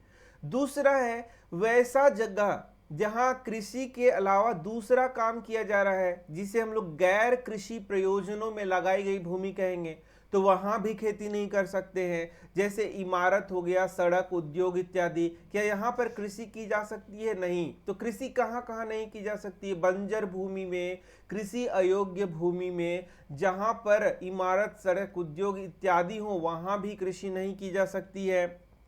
परती भूमि के अतिरिक्त अन्य अयोग भूमि। अब परती भूमि समझ पा रहे हो या नहीं समझ पा रहे हो? परती भूमि वैसी भूमि होती है जहां पर कई वर्षों से या फिर कई फसल, यहाँ देखो यहाँ पर बताया गया है, वैसी भूमि जहां पर एक कृषि वर्ष या उससे कम समय से खेती नहीं की हो। परती मतलब समझ लो कि वहां पर खेती उस जमीन में नहीं किया जा रहा, उसको ऐसे ही छोड़ दिया गया है, तो उसी को हम लोग परती जमीन या परती भूमि कहते हैं। तो परती भूमि पर तो कृषि नहीं हो रही है। इसके अतिरिक्त अन्य कृषि अयोग्य भूमि की बात की जा रही है। तो जो अस्थाई चारागाह है वहां पर भी कृषि नहीं होगी। अन्य गोचर भूमि जहां पर गौचारण होता है वहां भी कृषि नहीं होगी। विविध वृक्षों, वृक्ष फसलों तथा उपवनों के अधीन भूमि, क्या इन वनों उपवनों में जो भूमि है उसमें कृषि होगी? तो नहीं। कृषि योग्य बंजर भूमि जहां 5 से अधिक वर्षों से खेती नहीं की गई हो, यहां भी कृषि नहीं की जाती, यानी कृषि अयोग्य भूमि है। अब आ गया परती भूमि। तो परती भूमि जैसे वर्तमान परती मैं बता रहा था, तो वर्तमान परती किसे कहते हैं? जिसमें अभी अभी एक कृषि वर्ष या उससे कम के लिए वहां खेती नहीं की गई हो, हालांकि वहां खेती होती है। वर्तमान परती के अतिरिक्त अन्य परती भूमि या पुरातन परती जहां से 1 साल से 5 साल तक खेती बंद हो, तो उसे हम लोग क्या बोलेंगे? पुरातन परती कहेंगे। तो ये सब पॉइंट्स तुम यहाँ याद कर सकते हो, इसमें समझने का बहुत ज्यादा नहीं, बहुत सिंपल सिंपल बातें हैं। कृषि वर्ष बोल रहा है कि एक कृषि वर्ष मतलब आप क्या समझते हैं? तो वह समय जिसके दौरान एक फसल बोई जाती है, इसे कृषि वर्ष कहेंगे।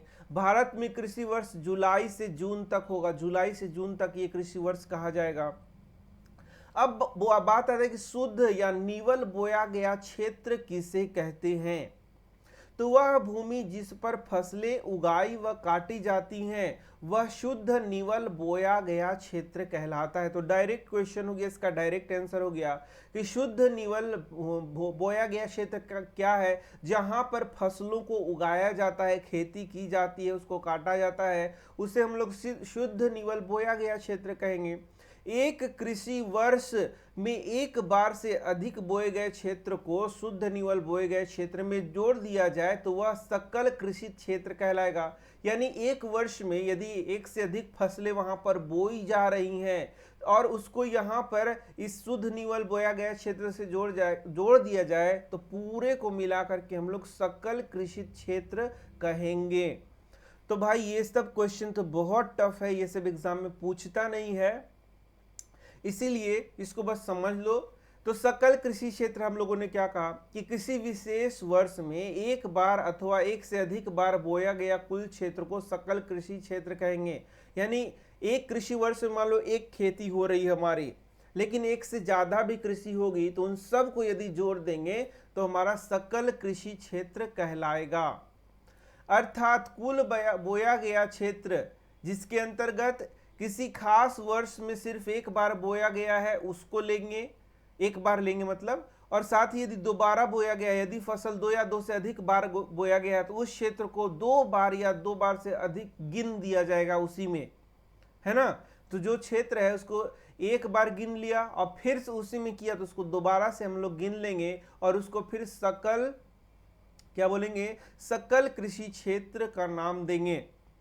और यदि ये दोबारा बोया गया क्षेत्र हम लोग नहीं जोड़ रहे हैं तो उसको बोलेंगे शुद्ध निवल बोया गया क्षेत्र। इस प्रकार से इसको हम लोग पढ़ते हैं। भारत में भू उपयोग प्रारूप क्या है? तो भूमि के उपयोग को प्रभावित करने वाले कौन कौन से कारक हैं? भौतिक कारक क्या है? भू आकृति, जलवायु, मिट्टी के प्रकार, ये भूमि के उपयोग को प्रभावित करते हैं। अब भू आकृतियां किस प्रकार की हैं, उस हिसाब से वहां कृषि की भी जा सकती है और नहीं भी की जा सकती। वहां का जलवायु किस प्रकार का है, मिट्टी किस प्रकार का है, ये वे सारे कारक हैं जो उस भूमि को उपयोग में लाने के लिए हमें चाहिए, यानी ये प्रभावित करेंगे उसको। मानवीय कारक, जनसंख्या का घनत्व, प्रौद्योगिकी और संस्कृति, परंपरा, ये सब भी भूमि के उपयोग को क्या करते हैं? प्रभावित करने वाले कारक हैं। भारत में स्थिति क्या है? 93% भू उपयोग का आंकड़ा उपलब्ध है। अस्थायी चारागाह घट रहे हैं। चारागाह समझ रहे हो, जहां पर पशुओं को चराया जाता है। भारत में कुल सिंचित क्षेत्र है, सिंचित क्षेत्र में 54% पर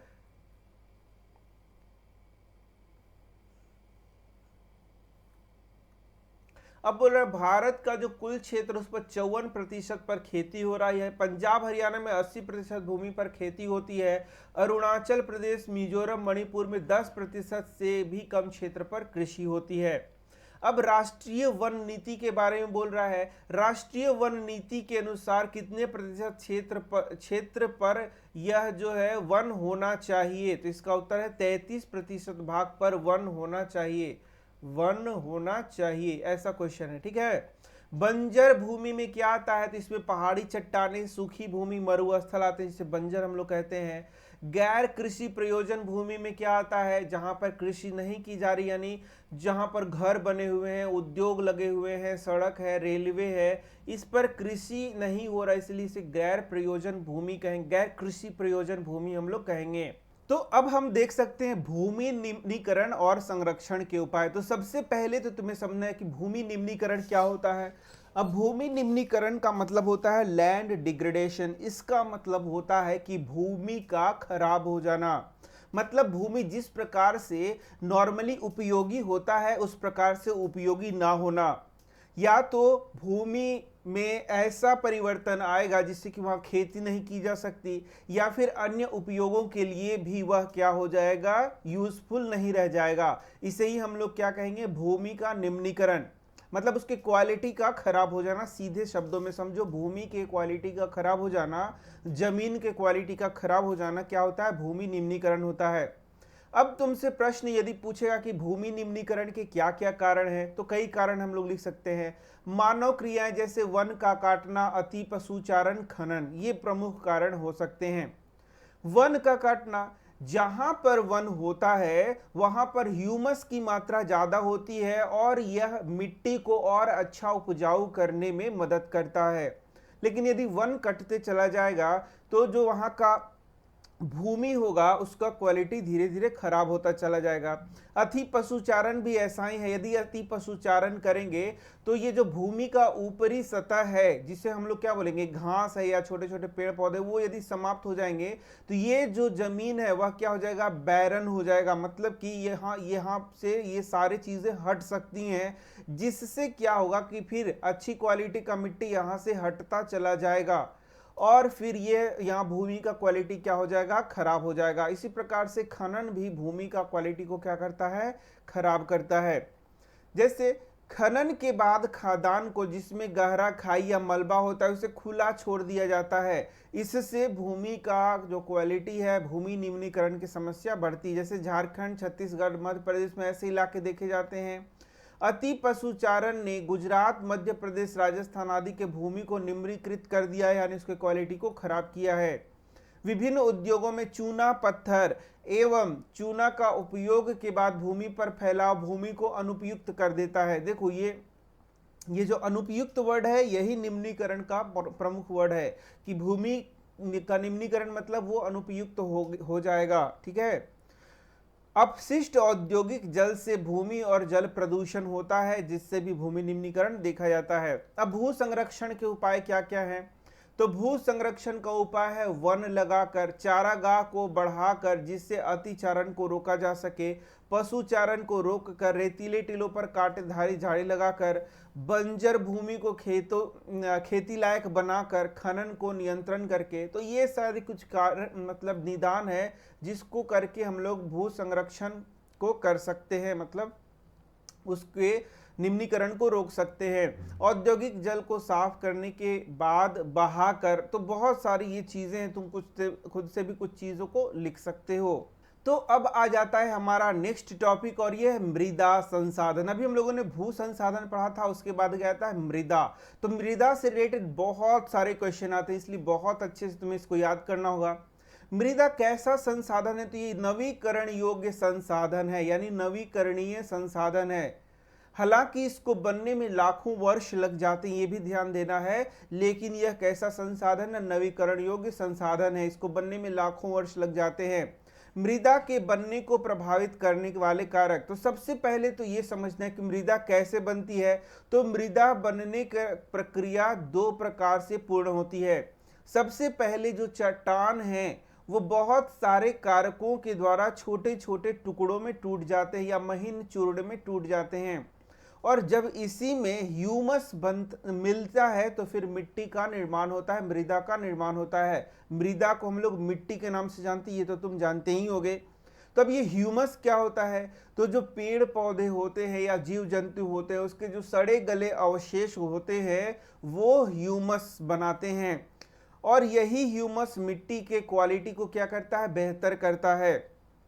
तो इस प्रकार से ये चट्टानों का टूटना और ह्यूमस का मिलना, ये दो प्रक्रिया है जिसके द्वारा मिट्टी का निर्माण होता है। अब यहाँ पर ये जो मिट्टी बन रहा है उसको प्रभावित करने वाले कारक कौन हो सकते हैं? तो सबसे पहला तो जिस चट्टान से वो बना है उसकी प्रकृति, किस प्रकार का वो चट्टान है उसी प्रकार का मृदा वहां बनेगा। आगे हम लोग पढ़ने वाले हैं मृदा के प्रकार को, तो हम देखें कि मृदा के अलग अलग प्रकार होते हैं और ये जो मृदा के प्रकार होते हैं वो अपने पेरेंट रॉक के आधार पर होते हैं, मतलब जिस चट्टान से वो बना होता है उसी आधार पर मृदा के अलग अलग प्रकार पाए जाते हैं। जलवायु, जलवायु भी मृदा के बनने को प्रभावित करता है। वनस्पति, जैव पदार्थ, समय, ये सारे कारक हैं जो कि मृदा को बनने को प्रभावित करते हैं। अब वनस्पति कैसे प्रभावित कर सकता है? तो जिस प्रकार के वनस्पति वहां होंगे उस प्रकार से वहां ह्यूमस का निर्माण होगा। यदि वहां पर जो जमीन है वह बंजर है या फिर इस प्रकार से बोले कि रेगिस्तानी जमीन है तो वहां वनस्पति क्या मिलेगा? कम पाया जाएगा। तो मृदा में ह्यूमस भी क्या मिलेगा? कम पाया जाएगा। जैव पदार्थ, जो मैंने बताया ह्यूमस वही जैव पदार्थ हो गया। मतलब जो जैव पदार्थ मतलब वही जैविक पदार्थ जिससे ह्यूमस बनता है, समझ रहे हो ना। और फिर क्या है? समय। तो मृदा के बनने में जान रहे हो कि बहुत समय लगता है, तो समय भी एक कारक है जो कि मृदा के निर्माण को प्रभावित करता है। अब मृदा के प्रकार, मृदा बहुत अलग अलग प्रकार के हो सकते हैं। मृदा के प्रमुख प्रकार को हम लोग इस प्रकार से पढ़ सकते हैं। देखो ये पूरा नोट्स किया जा रहा है, आराम से तुम इसके नोट्स को बना भी सकते हो या फिर तुम क्या करो कि नोट्स को ले भी सकते हो। तो नीचे डिस्क्रिप्शन में लिंक है, उससे तुम नोट्स को ले भी सकते हो। पहला है जलोढ़ मृदा, काली मृदा, लाल और पीली मृदा, लेटराइट मृदा, मरुस्थली मृदा, वन मृदा। तो अब ये जो मृदा के प्रकार हम लोग पढ़ रहे हैं ये बहुत इंपॉर्टेंट है, इससे बहुत सारे क्वेश्चन एग्जाम में आते हैं। तो यहाँ तो मैं पॉइंट वाइज पढ़ाने वाला हूँ, तो लगभग सारे के सारे पॉइंट्स एनसीईआरटी के मैं यहाँ पर ऐड करने वाला हूँ और कोई भी पॉइंट तुम्हारा छूटने वाला नहीं है। तो बहुत अच्छे से तुम फिर मृदा से कोई भी क्वेश्चन आएगा तुम बना सकते हो। अब पहला हम लोग को पढ़ना है जलोढ़ मृदा। तो भारत का उत्तरी मैदान जलोढ़ मृदा से बना हुआ है। तो अभी मैं चित्र में भी दिखाऊंगा कि जो भारत का उत्तरी मैदान है, ये देखो यहाँ पर ये जलोढ़ मृदा इस कलर का दिख रहा है ना, तो ये जो उत्तरी मैदान है यही उत्तरी मैदान भारत का कहा जाएगा। और ये किस चीज से बना हुआ है? जलोढ़ मृदा से बना हुआ है। एक चीज समझ गए। अब क्या बोलता है कि यह मृदा हिमालय के 3 प्रमुख नदी तंत्र, ये तुमने क्लास 9th में नदी तंत्र पढ़ा है ना, तो बोलता है कि हिमालय के 3 प्रमुख नदी तंत्र, सिंधु नदी तंत्र, गंगा नदी तंत्र और ब्रह्मपुत्र नदी तंत्र द्वारा लाए गए निक्षेप से बना है। जब नदियां बहती हैं तो अपने साथ बहुत सारे निक्षेप को लेकर के बहती हैं। निक्षेप मतलब क्या हुआ कि छोटे छोटे वहां पर जो कंकड़ पत्थर हो गए, ये तो हो ही गया, साथ ही साथ जो मिट्टी वाला पार्ट हो गया, इसी के साथ बहुत सारे और भी चीजें जो कि वो अपने साथ लेकर आती है, वही सब क्या कहलाता है? निक्षेप। तुम्हें तो बस साधारण शब्दों में ये समझना है कि जो जल है वो अपने साथ बहुत सारी और भी चीजों को लेकर आ रही है, जिसे हम लोग निक्षेप कह रहे हैं। और इन्हीं निक्षेप को जब वो जमा करते जाएगी तो वही फिर क्या बनेगा? पूरा मैदानी इलाका बन जाएगा। और यही बोल रहा है कि ये जो भारत का उत्तरी मैदान है ये जलोढ़ मृदा से बनता है। इसका मतलब ये जो जलोढ़ मृदा है इसी निक्षेप में आया होगा और वो बिछा और फिर उस मिट्टी वो जो मैदान है उसका निर्माण हुआ। कोई भारी चीज है क्या? नहीं। भारत में जलोढ़ मृदा का विस्तार, तो ये चीज हमें याद करना हो कि जलोढ़ मृदा कहाँ कहाँ पाया जाता है। तो पंजाब, हरियाणा, उत्तर प्रदेश, बिहार, दिल्ली, पश्चिम बंगाल में। इतना तो ये तुम समझ ही पा रहे हो कि ये देखो ये जो सारा इलाका बताया गया वो वही है। अब बोल रहा है पतले गलियारे के रूप में, ये देखो पतला गलियारा के रूप में क्या बोलता है? राजस्थान और गुजरात तक ये फैला हुआ है। इसका मतलब यही जो पार्ट है वो राजस्थान का है, तुम्हें पता ही है, और ये जो पार्ट है वह क्या है? गुजरात का। तो राजस्थान और गुजरात में भी पतले गलियारे के रूप में फैला हुआ है।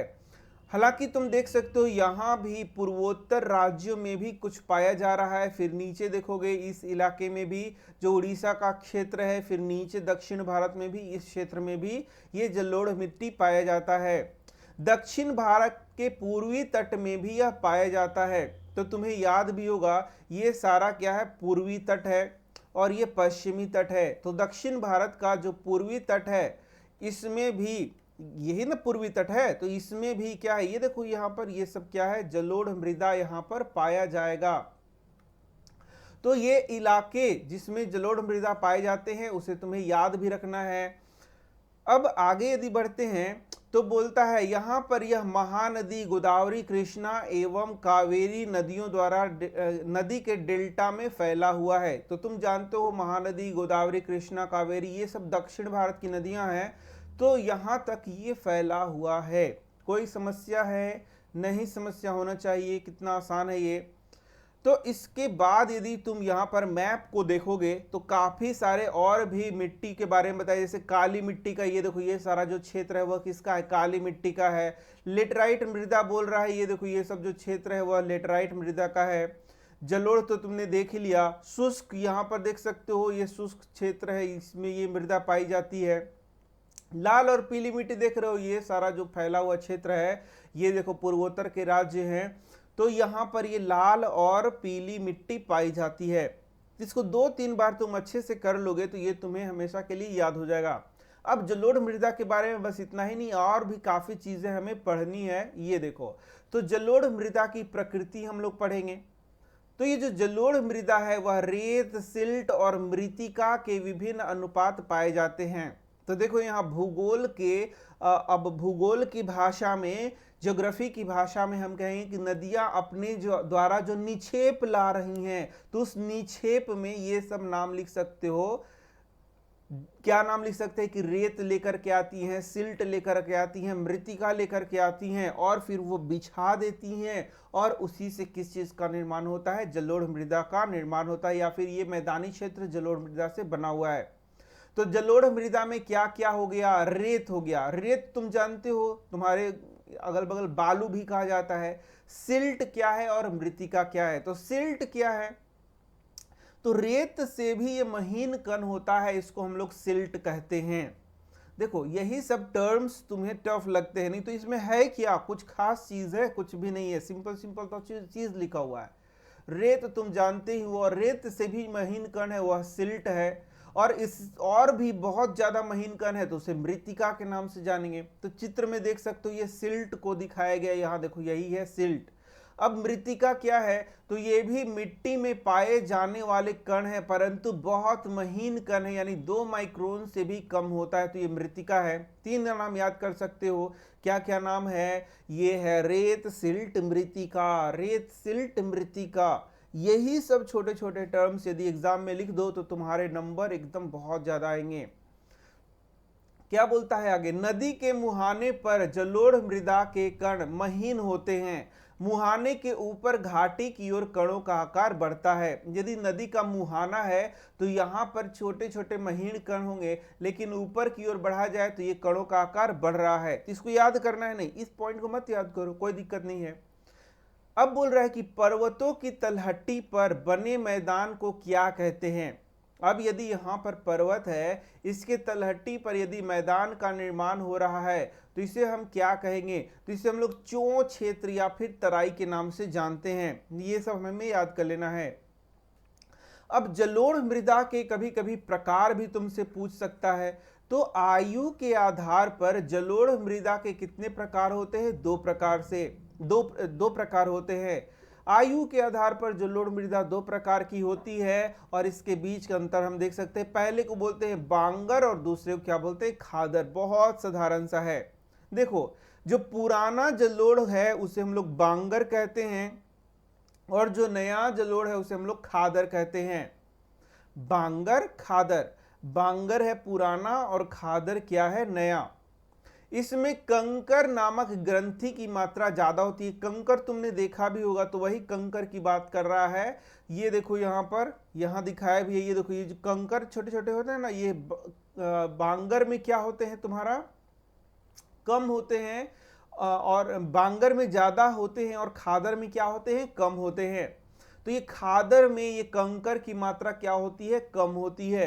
बांगर में ज्यादा और खादर में कम। ये उल्टा पलटा इधर उधर हो गया, ये हो गया बांगर और ये हो गया खादर, ये हो गया पुराना और ये हो गया नया, एकदम याद कर लेना है।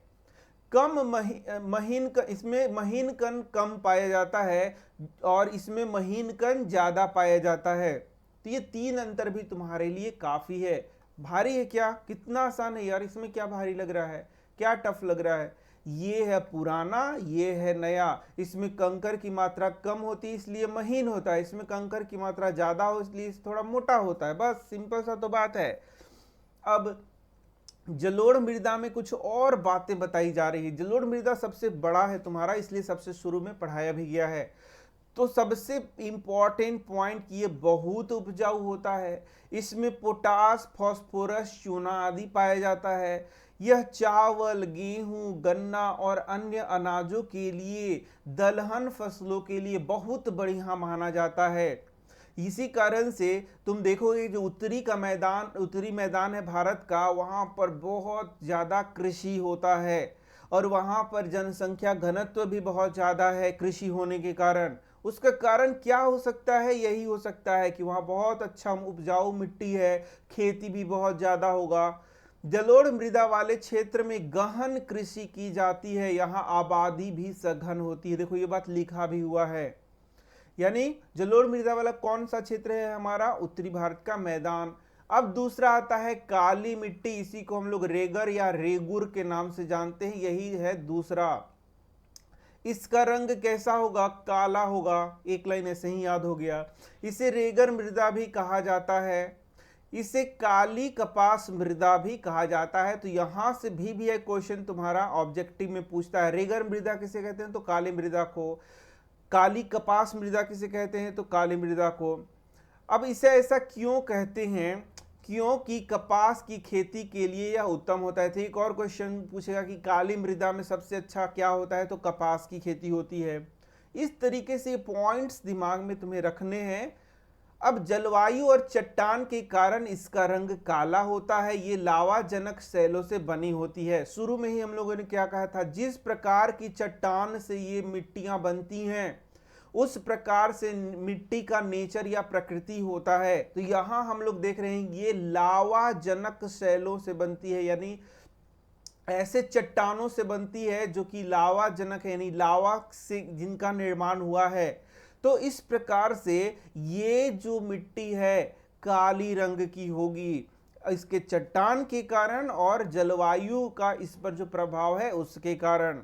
काली मृदा कहाँ पाई जाती है? तो इसे तो हमें याद करना होगा। यह दक्कन पठार, बेसाल्ट का इलाका या के उत्तर पश्चिम भागों में पाई जाती है। दक्कन का जो पठार है उसके उत्तर पश्चिम भागों में पाया जाता है। यह मिट्टी महाराष्ट्र, सौराष्ट्र, मालवा, मध्य प्रदेश, छत्तीसगढ़ के पठार में पाई जाती है। यह गोदावरी और कृष्णा नदियों की घाटियों में भी पाई जाती है। तो ये मैंने दिखाया था तुम्हें, यहाँ पर देख सकते हो ये काली मृदा का सारा क्षेत्र है। तो यहाँ पर तुम्हारा मध्य प्रदेश हो गया, महाराष्ट्र हो गया और फिर ये गोदावरी की घाटी वगैरह है वहाँ पर भी पाया जाता है। तो इसको तुम मिलान करके याद कर सकते हो, गोदावरी और कृष्णा नदियों की घाटी में।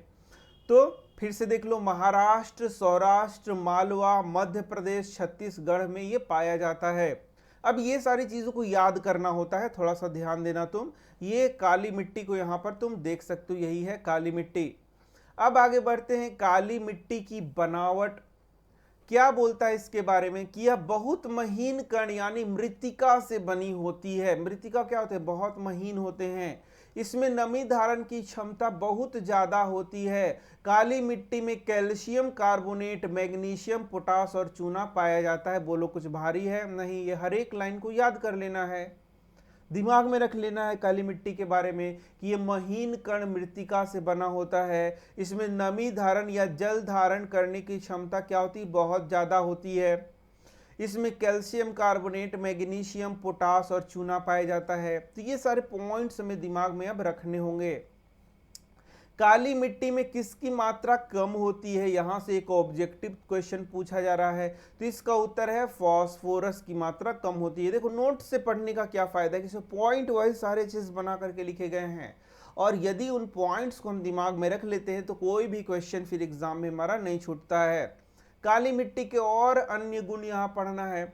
तो बोलता है गर्म और शुष्क मौसम में काली मिट्टी में दरार पड़ जाती है। अब देखो काली मिट्टी बहुत महीन कण से बनी होती है, तो यहां पर ये जो जल यदि इसमें मिलेगा तो पूरा ये गीला गीला पूरा हो जाएगा, चिपचिपा हो जाएगा। लेकिन जैसे ही ये सूखेगा तो इसमें फिर दरार पड़ जाएगा। दरार उसी मिट्टी में पड़ेगा जिसमें इसके कण बहुत महीन होते हैं और एकदम आपस में चिपक जाते हैं। तो जैसे ही सूखा पड़ेगा तो उसमें दरार दिखना प्रारंभ हो जाएगा। इसी कारण से इसमें जोताई मानसून से पहले की जाएगी, यानी कि पानी आने के बारिश आने के पहले ही इसका जुताई हो जाएगा। यदि ऐसा नहीं होगा तो क्या होगा कि फिर ये इतना चिपचिपा हो जाएगा कि इसमें उसको जुताई करना बहुत मुश्किल होगा। लाल और पीली मिट्टी, इसके बाद नेक्स्ट हमारा कौन है, लाल और पीली मिट्टी है। बोलता है इसका निर्माण आग्नेय और अवसादी चट्टानों से होता है। इन सब चीजों को हमें क्या करना है, याद कर लेना है भाई। हम लोगों ने तो देखा ही, जिस प्रकार की चट्टानें होंगी उसी प्रकार की मृदा का निर्माण होगा। तो जो लाल और पीली मृदा है उसका निर्माण आग्नेय और अवसादी चट्टानों से हो रहा है। इसका मतलब ये जो चट्टान है ये पेरेंट रॉक है लाल और पीली मृदा के, जिसके कारण उसका रंग भी ऐसा हो रहा है और वे इस प्रकार से बन भी रहे हैं। यहां से महत्वपूर्ण क्वेश्चन एक आता है, यहां देखो यहां भी लिखा हुआ है कि इसका लाल रंग लोहा की उपस्थिति के कारण होता है तथा पीला रंग जल योजन के कारण होता है, यानी जल जमाव के कारण होता है पीला रंग, और लाल रंग लोहा के कारण होता है। यहां से ये क्वेश्चन बोलता है कि लाल मृदा का रंग लाल क्यों होता है। ऑब्जेक्टिव में देखो क्वेश्चन पूछ रहा है तो आंसर कर देंगे कि लोहा के कारण होता है। ये सारे क्वेश्चन एग्जाम में पूछे जाते हैं, इसलिए हमें याद करना है। लाल मृदा दक्कन पठार के पूर्वी और दक्षिणी हिस्से में मौजूद होता है। लाल और पीली मृदा ओडिशा, छत्तीसगढ़, मध्य गंगा मैदान, पश्चिमी घाट के कुछ क्षेत्र में पाया जाता है। तो यहाँ पर देख भी सकते हो तुम, चित्र जो मैंने दिखाया था उससे तुम मिलान कर लो, ये तुम्हें पता चल जाएगा। ये देखो यही लाल मृदा है, तो देखो उड़ीसा बता रहा है, फिर पश्चिमी घाट का कुछ क्षेत्र बता रहा है, दक्कन का ये पठार पूरा बता रहा है। तो तुम देख सकते हो ये पूरा चीज यहाँ पर बताया जा रहा है। ओडिशा, छत्तीसगढ़, मध्य गंगा मैदान, पश्चिमी घाट के कुछ क्षेत्र में भी ये पाया जाता है। यही है हमारा लाल मृदा। अब आ गया लेटराइट मृदा, इसके बारे में भी 4 लाइन हम लोग जान जाते हैं। क्या बोल रहा है कि लेटराइट शब्द ग्रीक भाषा के शब्द लेटर से आया है, जिसका मतलब होता है ईंट। लेटराइट आया है लेटर से, यानी कि उसका मतलब है ईंट। ये सारे ऑब्जेक्टिव पूछे जा सकते हैं। लेटराइट मृदा के गुण क्या हैं? यह गहरी तथा अम्लीय होती है, इसमें पोषक तत्वों की कमी होती है। अब लेटराइट मृदा का निर्माण कैसे होता है?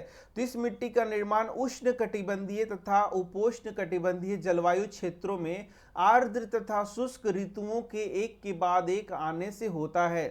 तो ये जो लेटराइट मिट्टी है वह उष्ण कटिबंधीय क्षेत्र में पाया जाएगा, उपोष्ण कटिबंधीय क्षेत्र में पाया जाएगा। अभी उष्ण कटिबंध क्या है, उपोष्ण कटिबंध क्या है, ये तो तुम्हें पता ही होगा। जो हमारा ये इक्वेटर है इसी के अगल बगल का जो क्षेत्र है वही उष्ण कटिबंध बनाएगा, और उसके बाद का जो क्षेत्र है वहां उपोष्ण कटिबंधीय जलवायु पाया जाएगा। तो एग्जैक्ट तो मैं नहीं बता रहा हूं तुम्हें, लेकिन मैं एक आइडिया तुम्हें बता रहा हूं, रफ आइडिया। अब यहां पर आर्द्र तथा शुष्क ऋतु, क्योंकि इन क्षेत्रों में बारिश भी बहुत ज्यादा होती है, फिर धूप भी बहुत ज्यादा रहता है। तो जब बारिश होगी तो आर्द्र मौसम आएगा और धूप आएगा तो शुष्क ऋतु आएगा। इसके अल्टरनेट आने के कारण क्या होता है, इस मिट्टी का यहाँ निर्माण होता है। अत्यधिक वर्षा के कारण निक्षालन से यह बनता है। यहाँ पर बहुत अधिक वर्षा होती है जिसमें यहाँ बहुत सारे पदार्थों का निक्षालन होता है। अब निक्षालन क्या होता है?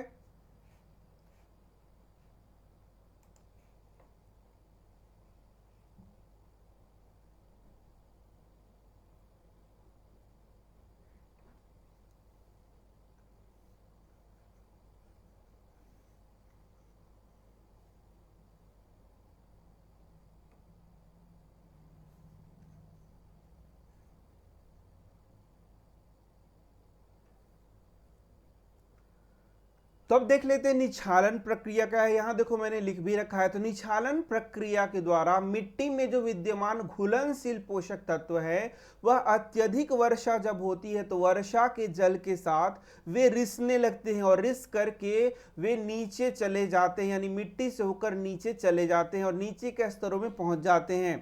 तो ये जो प्रक्रिया है इसे ही हम लोग निछालन कहते हैं।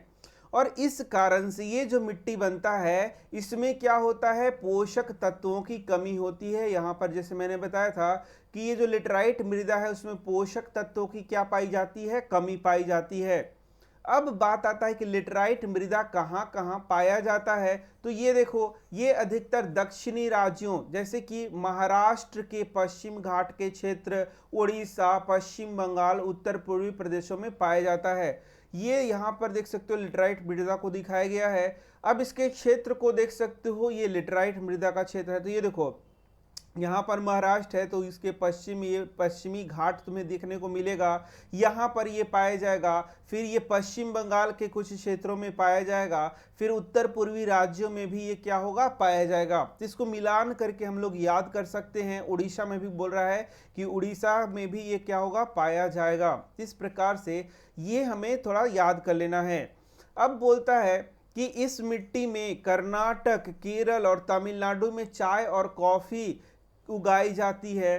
साथ ही तमिलनाडु, आंध्र प्रदेश और केरल की लाल लेटराइट मृदा में काजू उगाई जाती है। तो इसको हमें याद कर लेना है। इसके बाद आता है हमारा मरुस्थलीय मृदा। तो मरुस्थलीय मृदा का रंग लाल और भूरा होता है। एक पॉइंट हम लोगों ने याद कर लिया, यह रेतीली और लवणीय होती है। मरुस्थली नाम से ही पता है कि यह कैसा होगा, रेतीली होगा।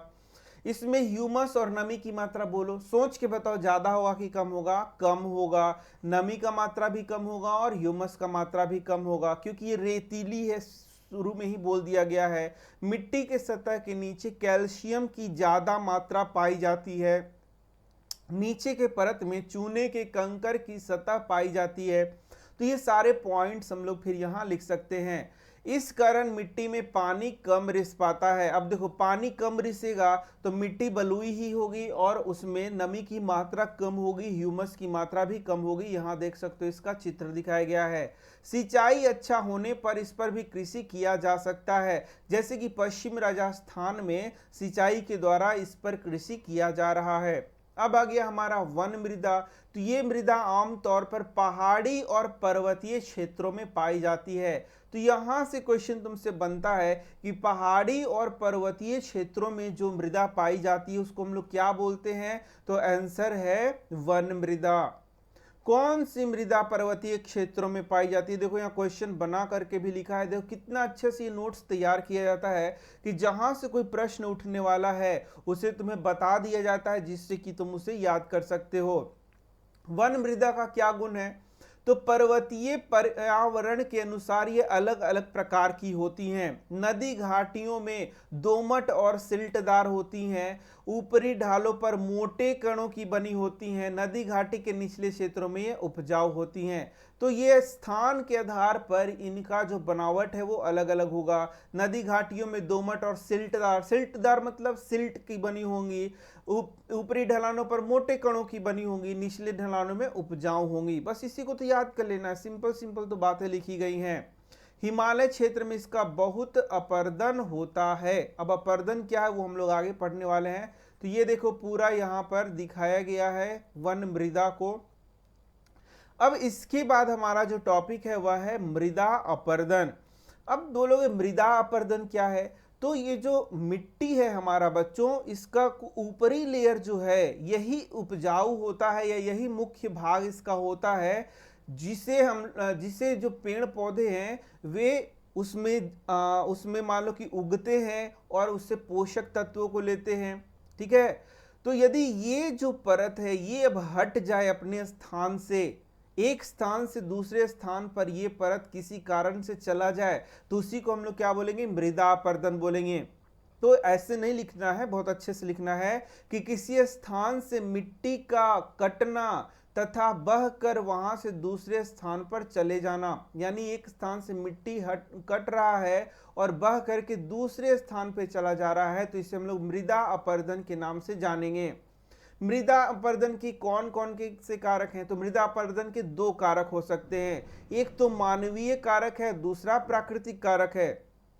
प्राकृतिक कारक जैसे कि बहुत भारी वर्षा हो गया और जल का बहाव बहुत तेज है, तो उससे क्या होगा, मिट्टी वहां से कट करके दूसरे जगह चल जाएगी। इसी तरीके से पवन है, हिम नदी है, इसके कारण मिट्टी का बहाव होगा और फिर क्या होगा, मृदा अपरदन होगा। अब मानवीय कारक क्या हो सकते हैं? जिससे वन है तो वनों का कटाई करना, अति पशुचारण करा देना। अति पशुचारण मतलब समझ लो किसी इलाके में बहुत ज्यादा पशुओं को चरा देना, वहां पर जो घास है या छोटे छोटे पौधे उन सबको चरा देना, तो ये अति पशुचारण है। निर्माण है, खनन है, इन सब के कारण मृदा अपरदन होता है। अब जल के द्वारा अपरदन, तो जल के द्वारा जो मृदा अपरदन है वह कई प्रकार के हो सकते हैं। जैसे पहला है नाली अपरदन और दूसरा क्या है, चादर अपरदन। अब नाली अपरदन क्या हुआ कि तेज गति से बहता जल मृतिका युक्त मिट्टी को काटता है तथा नाली जैसी संरचना और नालिका बनाता है। इस प्रकार से इसे नाली अपरदन कहते हैं। तो यदि गांव में तुमने देखा होगा तो देखो तेज बारिश हुआ तो इस प्रकार से यहाँ पर ये मिट्टी हल्का हल्का कट के आगे आ गया और ये नाली के जैसा संरचना बनाया। अब क्या होगा, इसके अगल बगल का मिट्टी भी कटना शुरू होगा। तो ऐसा जो अपरदन हो रहा है किसके कारण हो रहा है, या फिर ऐसा जो मिट्टी का कटाव हो रहा है किसके कारण हो रहा है, बहुत ज्यादा बारिश के कारण हो रहा है। और इस प्रकार से फिर ये मिट्टी आगे की ओर बहते चला जाएगा और यहाँ से वो हटता चला जाएगा। इसे हम लोग नाली अपरदन के नाम से जानेंगे।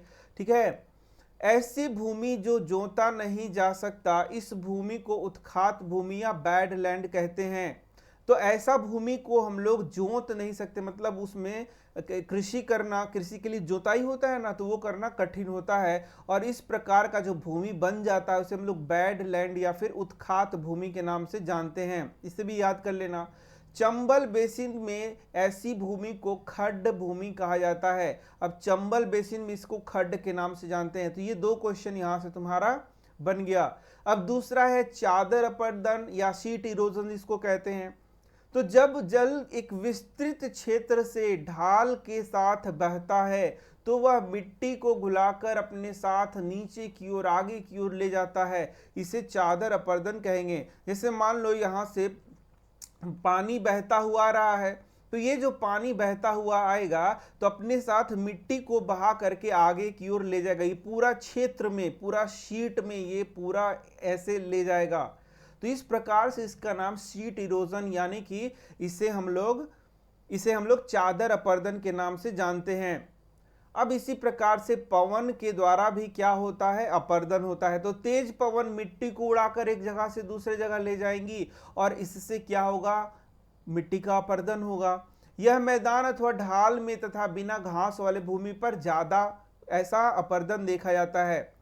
इसी कारण से बोला जाता है कि यदि किसी स्थान पर घास नहीं है, छोटे छोटे जो पौधे होते हैं वो नहीं है, तो वहां पर अपरदन क्या होगा, ज्यादा होगा।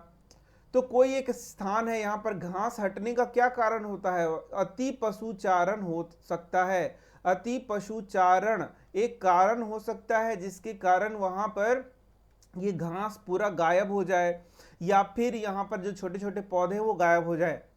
अब बोलोगे कि घास के गायब होने से दिक्कत क्या, क्या समस्या है? देखो ये जो छोटे छोटे घास होंगे इनकी जो जड़ें हैं वह नीचे क्या करेंगी, मिट्टी को बांध करके रखती हैं। और यदि ये घास यहाँ से गायब हो गया तो उनको मिट्टी को जो बांध के रखने की क्षमता है वो खत्म हो जाएगा। और इसीलिए इस कारण से ये कहाँ क्या होगा, यहाँ पर मिट्टी एक जगह से दूसरी जगह आसानी से या तो हवा के द्वारा चला जाएगा या तो पानी के द्वारा चला जाएगा। इसी प्रकार से बोलोगे पेड़ पौधे क्या फायदा है, तो पेड़ पौधे क्या करेंगे, मिट्टी को उनकी जड़ें बांध करके रखती हैं। इसीलिए यदि वनों का कटाई करते हैं तो उससे भी क्या होता है, सॉइल इरोजन होता है। तो ये सब कुछ चीजें हैं जिसे हमें जानना चाहिए। गलत ढंग से कृषि के कारण भी अपरदन होता है। गलत तरीके से यदि हम लोग हल चलाते हैं तो खेत में वाहिका बन जाएगा, वाही माने नाली बन जाएगा और उससे होकर के यदि सिंचाई किया जाएगा तो फिर वो बहना लगेगा मट्टी वहां से, और मट्टी बहने लगेगा तो फिर क्या होगा, तुम्हारा अपर्दन होना शुरू होगा। यानी कि कृषि मतलब जो जुताई करते हैं वो भी गलत ढंग से किया जाए तो वहां भी सॉइल इरोजन देखा जा सकता है। समझ रहे हो बातों को? मिट्टी के अपर्दन को रोकने के क्या क्या उपाय हो सकते हैं? तो समोच्च जुताई हो सकता है, सोपान या सीढ़ीदार कृषि कर सकते हैं, पट्टी कृषि कर सकते हैं, पेड़ों को कतारों में लगाकर भी हम लोग क्या कर सकते हैं, ये सॉइल इरोजन है इसको रोक सकते हैं। अब समोच्च जुताई क्या होता है? तो देखोगे ढाल वाली भूमि पर समोच्च रेखाओं के समांतर जुताई करके अपर्दन को रोका जा सकता है। तो इसका चित्र मैं देख रहा हूं, यहां देखो, तो ये समोच्च रेखाएं यहां देख सकते हो, समान ऊंचाई वाले बिंदु को मिलाकर समोच्च रेखाएं बनाई जाती है। समोच्च रेखा क्या है कि यदि समान ऊंचाई वाले बिंदुओं को लेंगे और उसको मिला करके हम रेखा बनाएंगे तो ये क्या होंगी, समोच्च रेखाएं कही जाएंगी। तो इसी के तरह यदि कृषि किया जाए तो वहां पर फिर सॉइल इरोजन को क्या किया जा सकता है, रोका जा सकता है। ये देखो यहाँ इस तरीके से यदि कृषि किया जाए तो यहाँ पर सॉइल इरोजन को रोका जाता है। मतलब कि ढलान के क्षेत्र में पंक्ति बनाकर खेती को करना। जो ढलान का क्षेत्र है उसमें यदि पंक्ति बना दिया जाए और इस प्रकार से मेढ़ बना करके खेती की जाए जिसमें ये एक दूसरे के समानांतर होती हैं, तो इस प्रकार से यदि खेती की जाए तो सॉइल इरोजन को रोका जा सकता है। इससे यह फायदा होता है कि पानी का बहाव सही प्रकार से होगा तथा मिट्टी का कटाव नहीं होगा। दूसरा क्या है, सोपान अथवा सीढ़ी नुमा खेती। तो ये तो तुमने पढ़ा भी होगा कि इस तरीके से सीढ़ी नुमा खेती हम लोग करते हैं और ये पर्वतीय क्षेत्रों में ज़्यादातर देखी जाएंगी, जिससे कि क्या होगा, सॉइल इरोजन रोका जा सकता है। तो पहाड़ी अथवा पर्वतीय क्षेत्रों में ढलवां भूमि पर सीढ़ी जैसी खेत बनाकर मिट्टी के कटाव को रोका जा सकता है। पश्चिमी और मध्य हिमालय में यह प्रचलित है। अब क्या है, पट्टी कृषि द्वारा।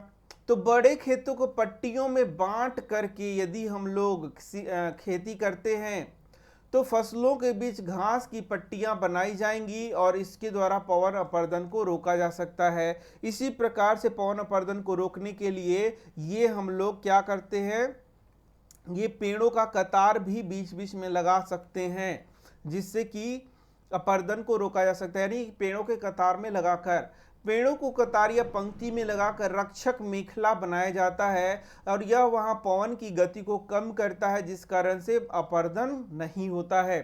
तो इस प्रकार से बच्चा लोग मैंने बहुत प्रयास किया है कि अच्छे से तुम्हें पढ़ा सकूं, समझा सकूं। तो वीडियो को जरूर लाइक कर देना, चैनल को सब्सक्राइब करके ही जाना यदि तुम चैनल से पढ़ते हो, क्योंकि सब्सक्राइबर धीरे धीरे हमारे कम ही होते जा रहे हैं, इसलिए मुझे बोलना पड़ रहा है कि भैया सब्सक्राइब कर लो। सब्सक्राइब करके ही चैनल को पढ़ो, यदि तुम्हें अच्छा लगता है तो ही, ऐसे ज़बरदस्ती की बात नहीं की जा रही है। तो मैं मिल रहा हूँ तुमसे नेक्स्ट वीडियो में, जरूर कमेंट करके बताना और क्या पढ़ना है। ठीक है, धन्यवाद।